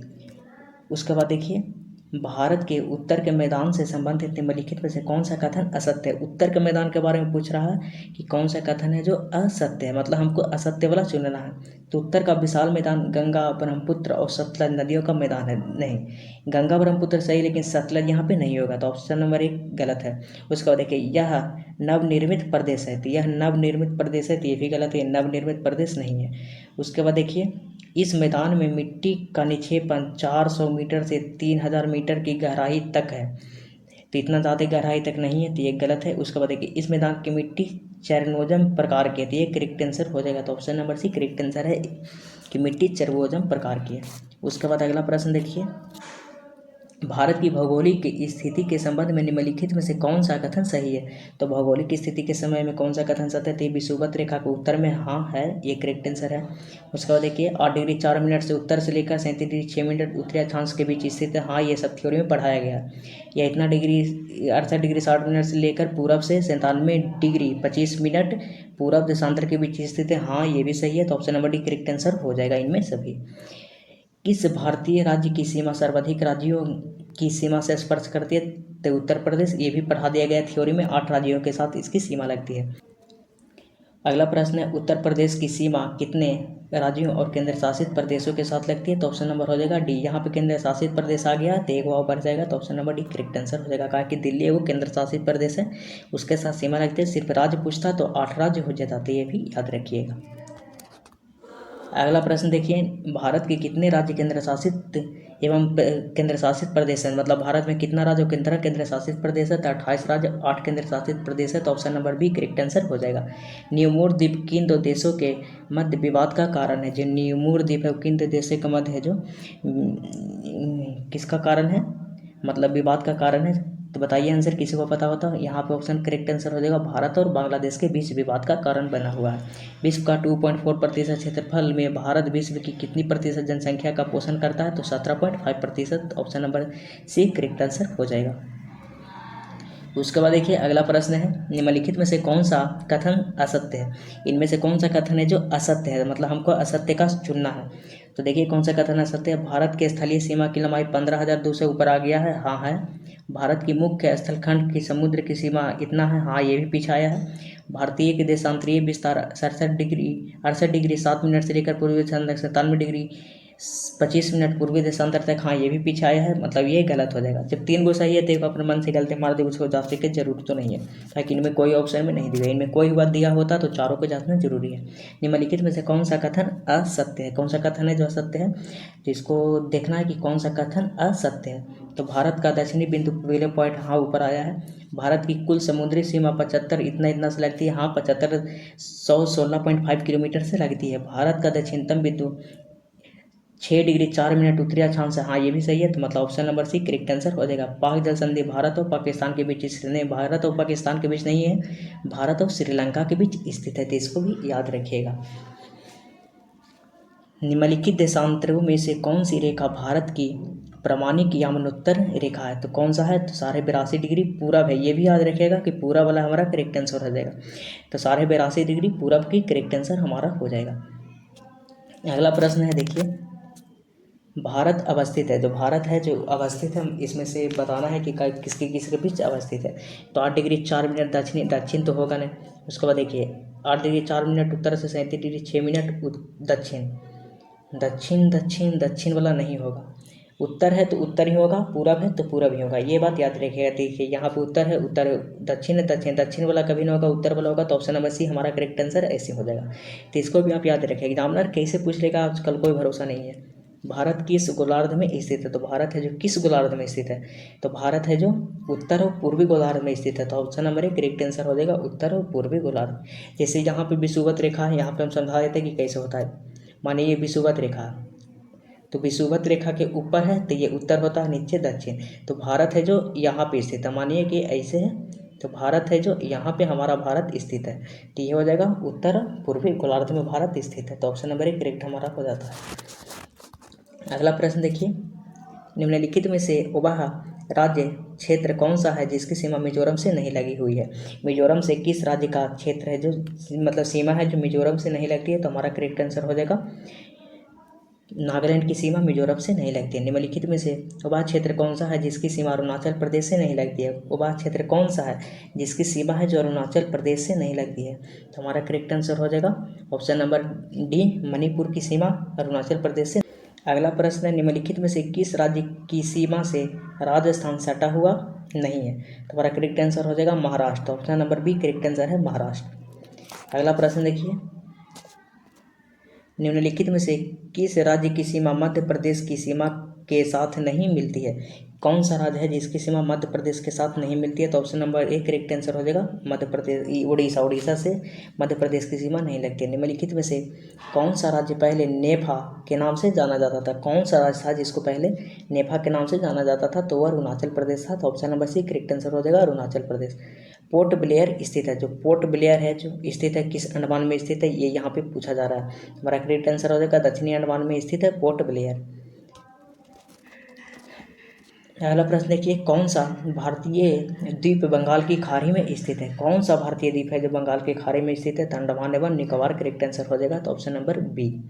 अगला प्रश्न है, इंदिरा पोवाइट किसकी दक्षिणी नोक है? तो इंदिरा पोवाइट है जो किसकी है जो दक्षिणी नोक है? तो हमारा करेक्ट आंसर हो जाएगा अंडमान और निकोबार द्वीप समूह का। राम सेतु निम्नलिखित में से कहाँ स्थित है? जो राम सेतु है कहाँ स्थित है? तो पाक जलडमरू मध्य में स्थित है। आगे देखिए, भारत की सबसे बड़ी सुरंग जवाहर सुरंग किस राज्य केंद्र शासित प्रदेश में है? तो कहाँ पे है? तो करेक्ट आंसर हो जाएगा जम्मू और Kashmir. Option number D correct answer है जम्मू और कश्मीर। उड़ीसा में एपीजे अब्दुल कलाम के नाम से किस द्वीप का नाम रखा गया? तो एपीजे अब्दुल कलाम के नाम से किस द्वीप का नाम है जो रखा गया है? तो बिलिहर द्वीप का नाम रखा गया। तो option number D correct answer हो जाएगा।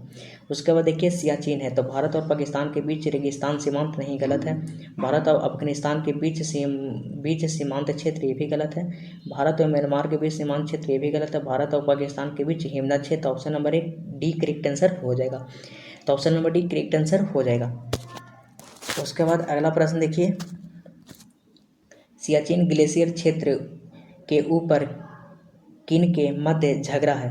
मतलब जो सियाचिन ग्लेशियर है उसके ऊपर किसके मध्य झगड़ा है? तो भारत और पाकिस्तान के बीच झगड़ा है। तो ऑप्शन नंबर 1 करेक्ट आंसर हो जाएगा भारत और पाकिस्तान।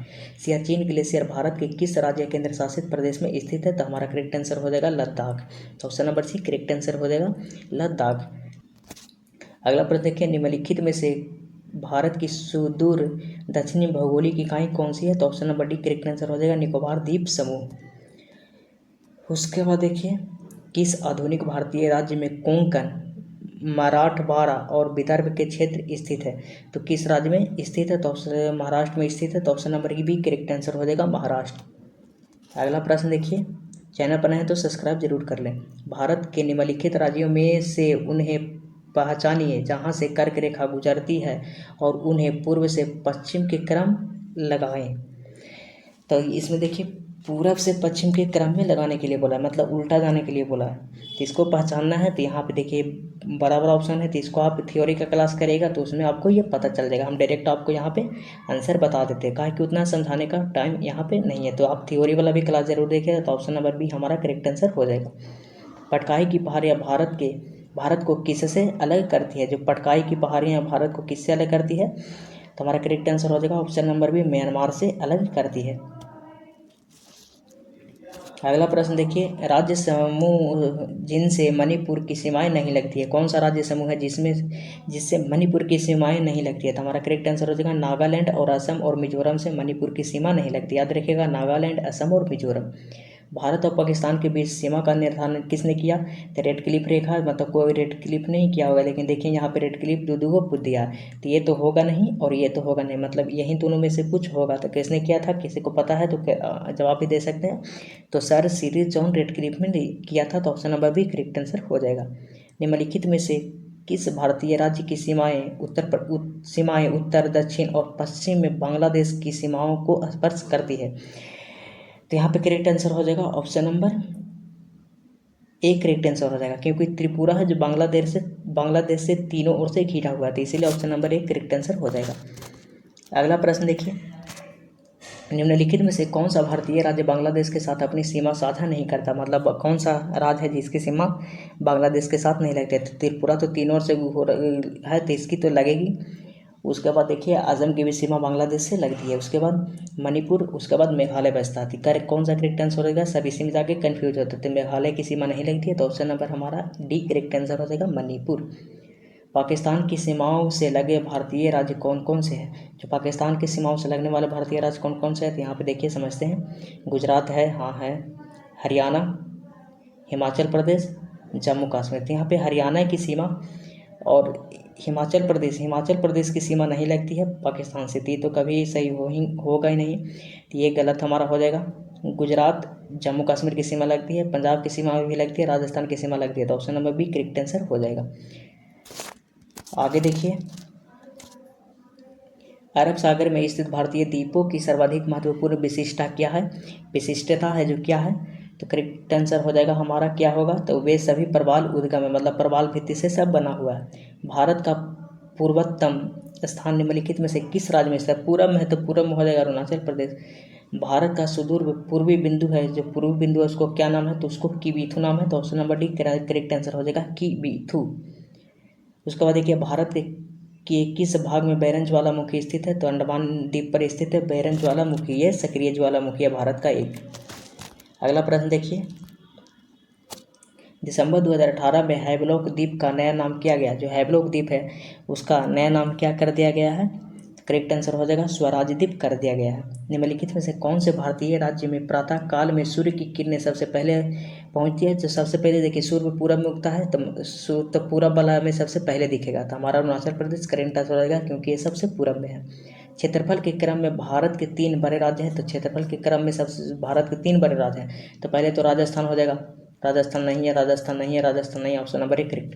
पहले राजस्थान, सब जानता है राजस्थान, तक जो राजस्थान है नहीं है उसको हटाइए, तो हट गया तीनों, तो ऑप्शन नंबर ए हमारा करेक्ट बच जाता है। ऐसे ही आप ऑप्शन छांटने के लिए सीख सकते हैं। अगला प्रश्न देखिए, भारत का कौन सा राज्य उत्तर पूर्वी राज्य की 7 बहनों का भाग नहीं है? कौन सा राज्य है जो 7 बहनों में नहीं आता है? तो कौन सा राज्य हो जाएगा जो 7 बहनों में नहीं आता है? तो हमारा करेक्ट आंसर हो जाएगा ऑप्शन नंबर बी पश्चिम बंगाल है, जो 7 बहनों में नहीं आता है, मतलब 7 सिस्टर का भाग नहीं है पश्चिम बंगाल। भारत का सबसे अधिक विस्तृत भू आकृतिक प्रदेश है, तो सबसे विस्तृत भू आकृतिक प्रदेश क्या है? तो उत्तर का मैदान हमारा करेक्ट आंसर हो जाएगा, उत्तर का। अगला प्रश्न है, भारत का सबसे अधिक विस्तृत भू आकृतिक प्रदेश है, तो कौन सा है? तो दक्षिण का पठार है।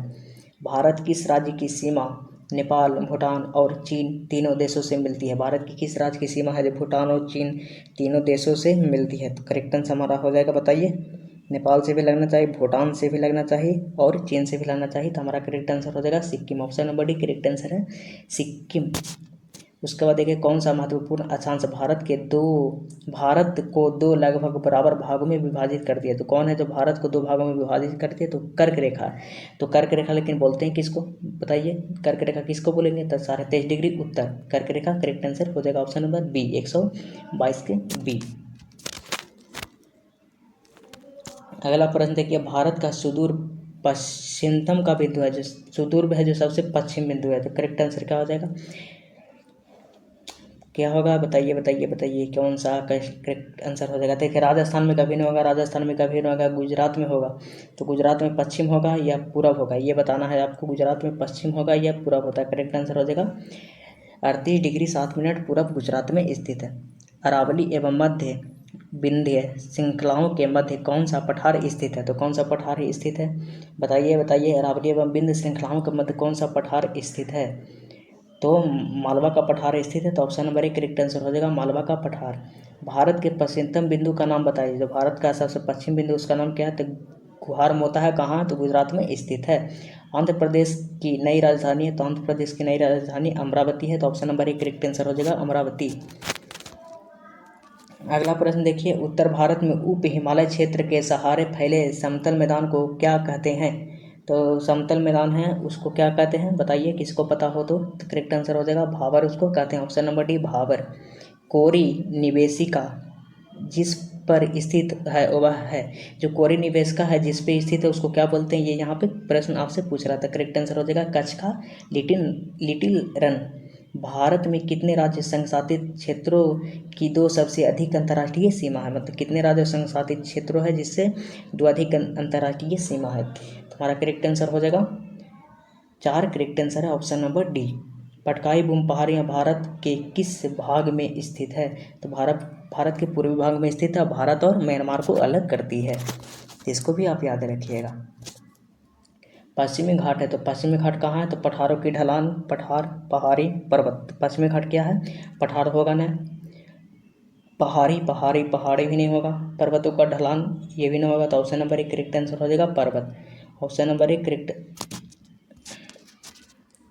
पश्चिमी घाट है, तो पश्चिमी घाट क्या है, तो पर्वत है नहीं, पठार है, हाँ पठार है, पहाड़ी है नहीं, पठार है लेकिन ढलान वाला पठार है, तो option number C correct answer हो जाएगा। विश्व में सबसे बड़ा नदी द्वीप माजुली स्थित है, तो कहाँ स्थित है, तो असम में स्थित है, ऑप्शन नंबर करेक्ट आंसर हो जाएगा। ये बताइएगा कि माजुली द्वीप किस नदी पर स्थित है। शिव समुद्रम किस नदी द्वारा बनाया गया द्वीप है, तो शिव समुद्रम है जो कावेरी नदी है, तो option number D correct answer हो जाएगा कावेरी। अगला प्रश्न देखिए, भारतीय मानक समय का यमुनोत्तर नहीं गुजरती है। जो भारत मानक समय है यमुनोत्तर है, किससे नहीं गुजरती है, तो option number 1 C correct answer हो जाएगा महाराष्ट्र से नहीं गुजरती है, 5 राज्यों से गुजरती है, तो 5 राज्य का नाम आप कमेंट में लिख दीजिएगा। भारतीय मानक समय की गणना के क्लॉक टावर से की जाती है, मतलब किस क्लॉक टावर से की जाती है, तो हमारा करेक्ट आंसर हो जाएगा मिर्ज़ापुर क्लॉक टावर से की जाती है। प्रायद्वीपीय पठार का सबसे दक्षिणतम बिंदु निम्नलिखित में से किस पहाड़ी से चिन्हित है। तो प्रायद्वीपीय पठार का सबसे दक्षिणतम बिंदु किस पहाड़ी से चिन्हित है, तो हमारा करेक्ट आंसर हो जाएगा नीलगिरी पहाड़ी, option number C correct answer है नीलगिरी पहाड़ी। अगला प्रश्न है, तमिलनाडु व आंध्र प्रदेश के तट का नाम है। तमिलनाडु व आंध्र प्रदेश के तट का नाम है, तो कौन सा तट का नाम है, तो कोरोमंडल तट, करेक्ट आंसर हो जाएगा ऑप्शन नंबर 1 कोरोमंडल तट। भारत मुख्य प्रमुखता एक उष्णकटिबंधीय देश कहलाता है, निम्नलिखित में से कारण मतलब किसके कारण कहलाता है, तो ये यहाँ पे पूछ रहा था। हमारा करेक्ट आंसर हो जाएगा अक्षांशीय विस्तार के कारण, तो ऑप्शन नंबर 1 करेक्ट आंसर है अक्षांशीय विस्तार। अगला प्रश्न देखिए, भारतवर्ष का आकार विश्व में कैसा है, तो भारत जो वर्ष का आकार है वो विश्व में कैसा था, छठे सबसे बड़ा देश नहीं, उसका देखिए 5वां सबसे बड़ा देश नहीं, 7वां सबसे बड़ा देश हाँ, तो option number C correct answer हो जाएगा। भारत के लिए समुद्र मार्ग की खोज का श्रेय जाता है, तो भारत के लिए समुद्र मार्ग की खोज किया था डच नहीं, अंग्रेज नहीं, पुर्तगाली फ्रांसीसी नहीं, मतलब पुर्तगाली करेक्ट आंसर हो जाएगा। वास्को डी गामा आया था 1498 ईस्वी में। पूर्वी तटीय मैदान का एक अन्य नाम है, जो पूर्वी तटीय मैदान है उसका एक अन्य नाम है, तो कौन सा नाम है, तो कोरोमंडल तट, करेक्ट आंसर हो जाएगा ऑप्शन नंबर सी कोरोमंडल तट। उसके बाद देखिए अगला प्रश्न, भारत के भौगोलिक मानचित्र कौन तैयार करता है। जो भारत का भौगोलिक मानचित्र उसको तैयार कौन करता है, तो यहाँ पे मतलब कोई संस्था दिया गया है, तो भारतीय सर्वेक्षण करता है, तो option number D correct answer हो जाएगा भारतीय सर्वेक्षण। भारत का अपने पड़ोसी देशों के मध्य अंतर्राष्ट्रीय सीमा के विस्तार का आरोही क्रम है, तो भारत का जो अपने पड़ोसी देशों के मध्य अंतर्राष्ट्रीय सीमा का विस्तार का आरोही क्रम है, मतलब बढ़ते क्रम में इसको सजाना है। तो सबसे ज़्यादा पहले बांग्लादेश के साथ सीमा लगती है, मतलब सबसे ज़्यादा मतलब लास्ट में बांग्लादेश आना चाहिए, नेपाल गया, उसके बाद चीन गया, बच गया बांग्लादेश, मतलब बी या सी होगा। बांग्लादेश के सबसे बाद किसके साथ सीमा लगती है, तो चीन के साथ लगती है, मतलब चीन सबसे कम लगेगी। तो देखिए यहाँ पे पाकिस्तान के साथ लगेगी, पाकिस्तान के साथ भी अच्छा सीमा लगता है भारत का, तो यहाँ पे बहुत क्लोज ऑप्शन दिया है, तो ज़्यादा पाकिस्तान की सीमा लगती है कि नेपाल की सीमा लगती है, तो यहाँ पे हमारा करेक्ट आंसर हो जाएगा ऑप्शन नंबर बी। सबसे ज़्यादा लगती है बांग्लादेश के, उसके बाद सीमा लगती है चीन से, उसके बाद सीमा लगती है पाकिस्तान से, उसके बाद सीमा लगती है नेपाल से, मतलब इसको ऐसे कर सकते हैं, ऐसे ऐसे। अगला प्रश्न देखिए, 8 डिग्री चैनल निम्नलिखित में से किसको पृथक करता है। तो 8 डिग्री जो चैनल है किसको किसको अलग करता है, इसके बारे में आपको पूछ रहा है।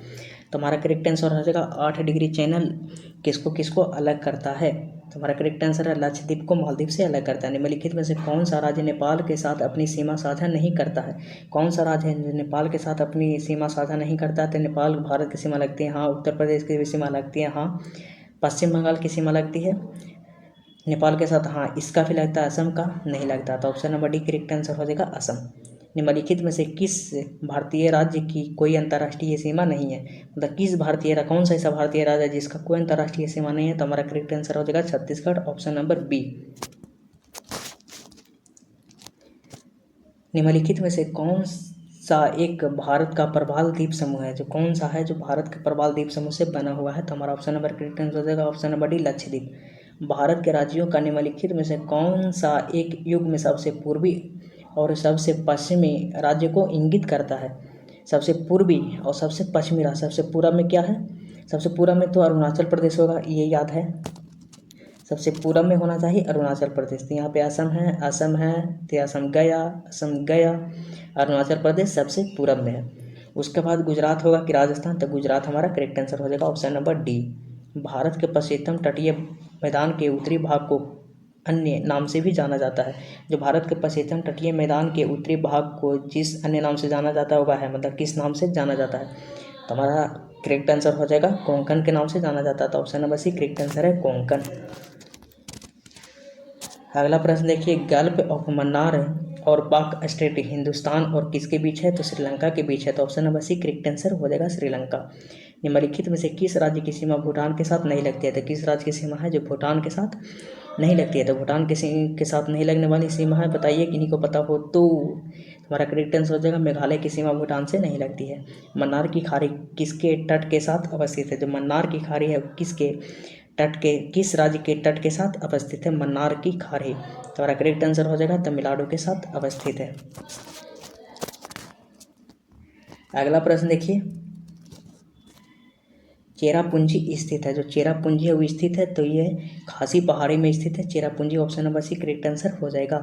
अगला प्रश्न है, कोरोमंडल समुद्री तट किस राज्य में अवस्थित है। तो जो कोरोमंडल समुद्री तट है वो तमिलनाडु में स्थित है। तो option number C correct answer हो जाएगा तमिलनाडु।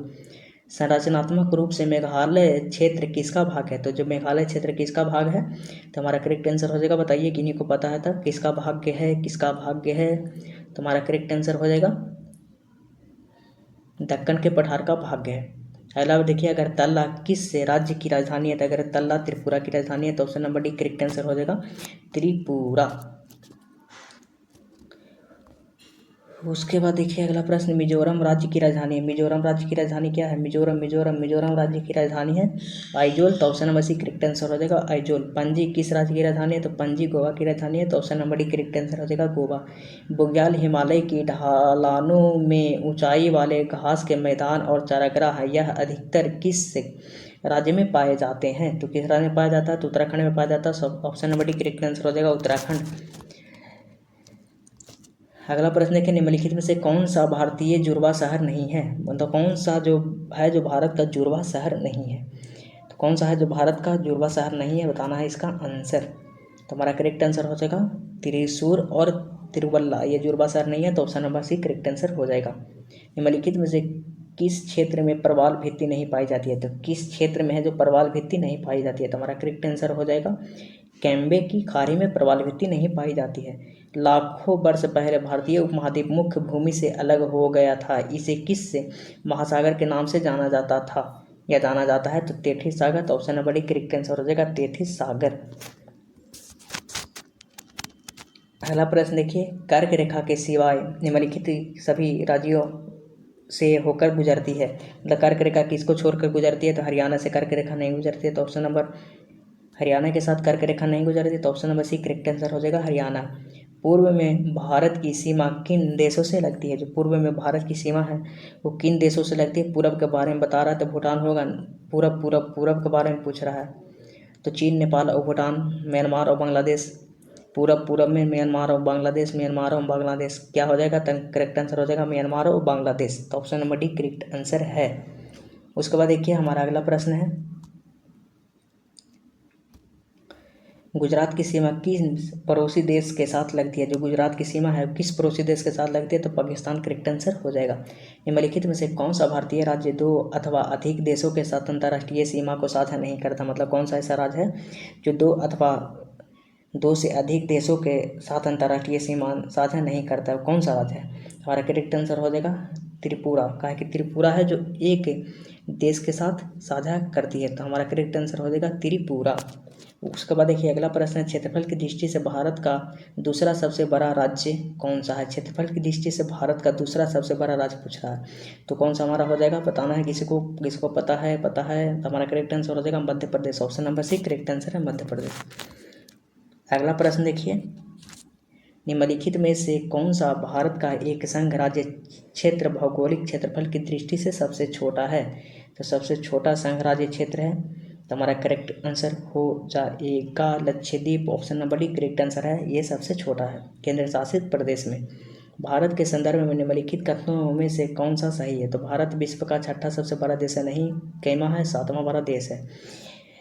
संसार का लगभग 2.4% भारत के अंतर्गत आता है, हाँ ये आता है।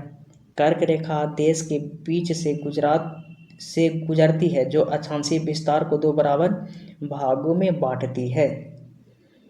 उसके बाद देखिए, भारत पूरी तरह से उष्णकटिबंधीय क्षेत्र है। भारत पूरी तरह से उष्णकटिबंधीय क्षेत्र है। क्या लगता है आपको कौन सा आंसर सही? इसमें देखिए हमारा दू सही है, मतलब दू होना चाहिए, तो दू होना चाहिए, इसमें दू नहीं है, मतलब 3 गया, हमको दू मिल गया। उसके बाद भारत पूरी तरह से उष्णकटिबंधीय क्षेत्र है या नहीं? कर्क रेखा भारत के बीच से गुजरती है, हाँ गुजरती है, ये तो अच्छी तरह से पता है, गुजरती है। कौन सा सही है? तो हमारा करेक्ट आंसर हो जाएगा इसमें से देखिए, भारत कर्क रेखा के बीचों बीच से गुजरती है, जानते हैं, तो ये भी करेक्ट आंसर हो जाएगा। पूरी तरह से उष्णकटिबंधीय नहीं है तो गलत हो जाएगा, तो ऑप्शन नंबर 1 करेक्ट आंसर हो जाएगा। उसके बाद देखिए हमारा अगला प्रश्न है, निम्नलिखित में से कौन सा भारतीय राज्य भूटान के साथ सीमा नहीं बांटता है? कौन सा राज्य है जिसका भूटान के साथ सीमा नहीं लगती? तो बिहार हमारा करेक्ट आंसर हो जाएगा, बिहार हमारा करेक्ट आंसर। बिना अंतर्राष्ट्रीय सीमा लगे स्थलबद्ध राज्यों में से कौन से राज्य भारत में अधिकतम उत्तरी, दक्षिणी, पूर्वी और पश्चिमी राज्य है? तो हमारा करेक्ट आंसर हो जाएगा इसमें हरियाणा है, तेलंगाना है, झारखंड और मध्य प्रदेश है, तो option number D correct answer हो जाएगा। तो वीडियो अच्छी लगी हो तो चैनल को जरूर सब्सक्राइब करिएगा, जल्दी से जल्द कम से कम 1K सब्सक्राइबर पूरा करें, हमें मोटिवेशन दे और हम आपके लिए अच्छी अच्छी चीज़ों को ला सकें। तो थैंक यू, धन्यवाद। और थ्योरी वीडियो इसका जाके आप जरूर देख लीजिएगा।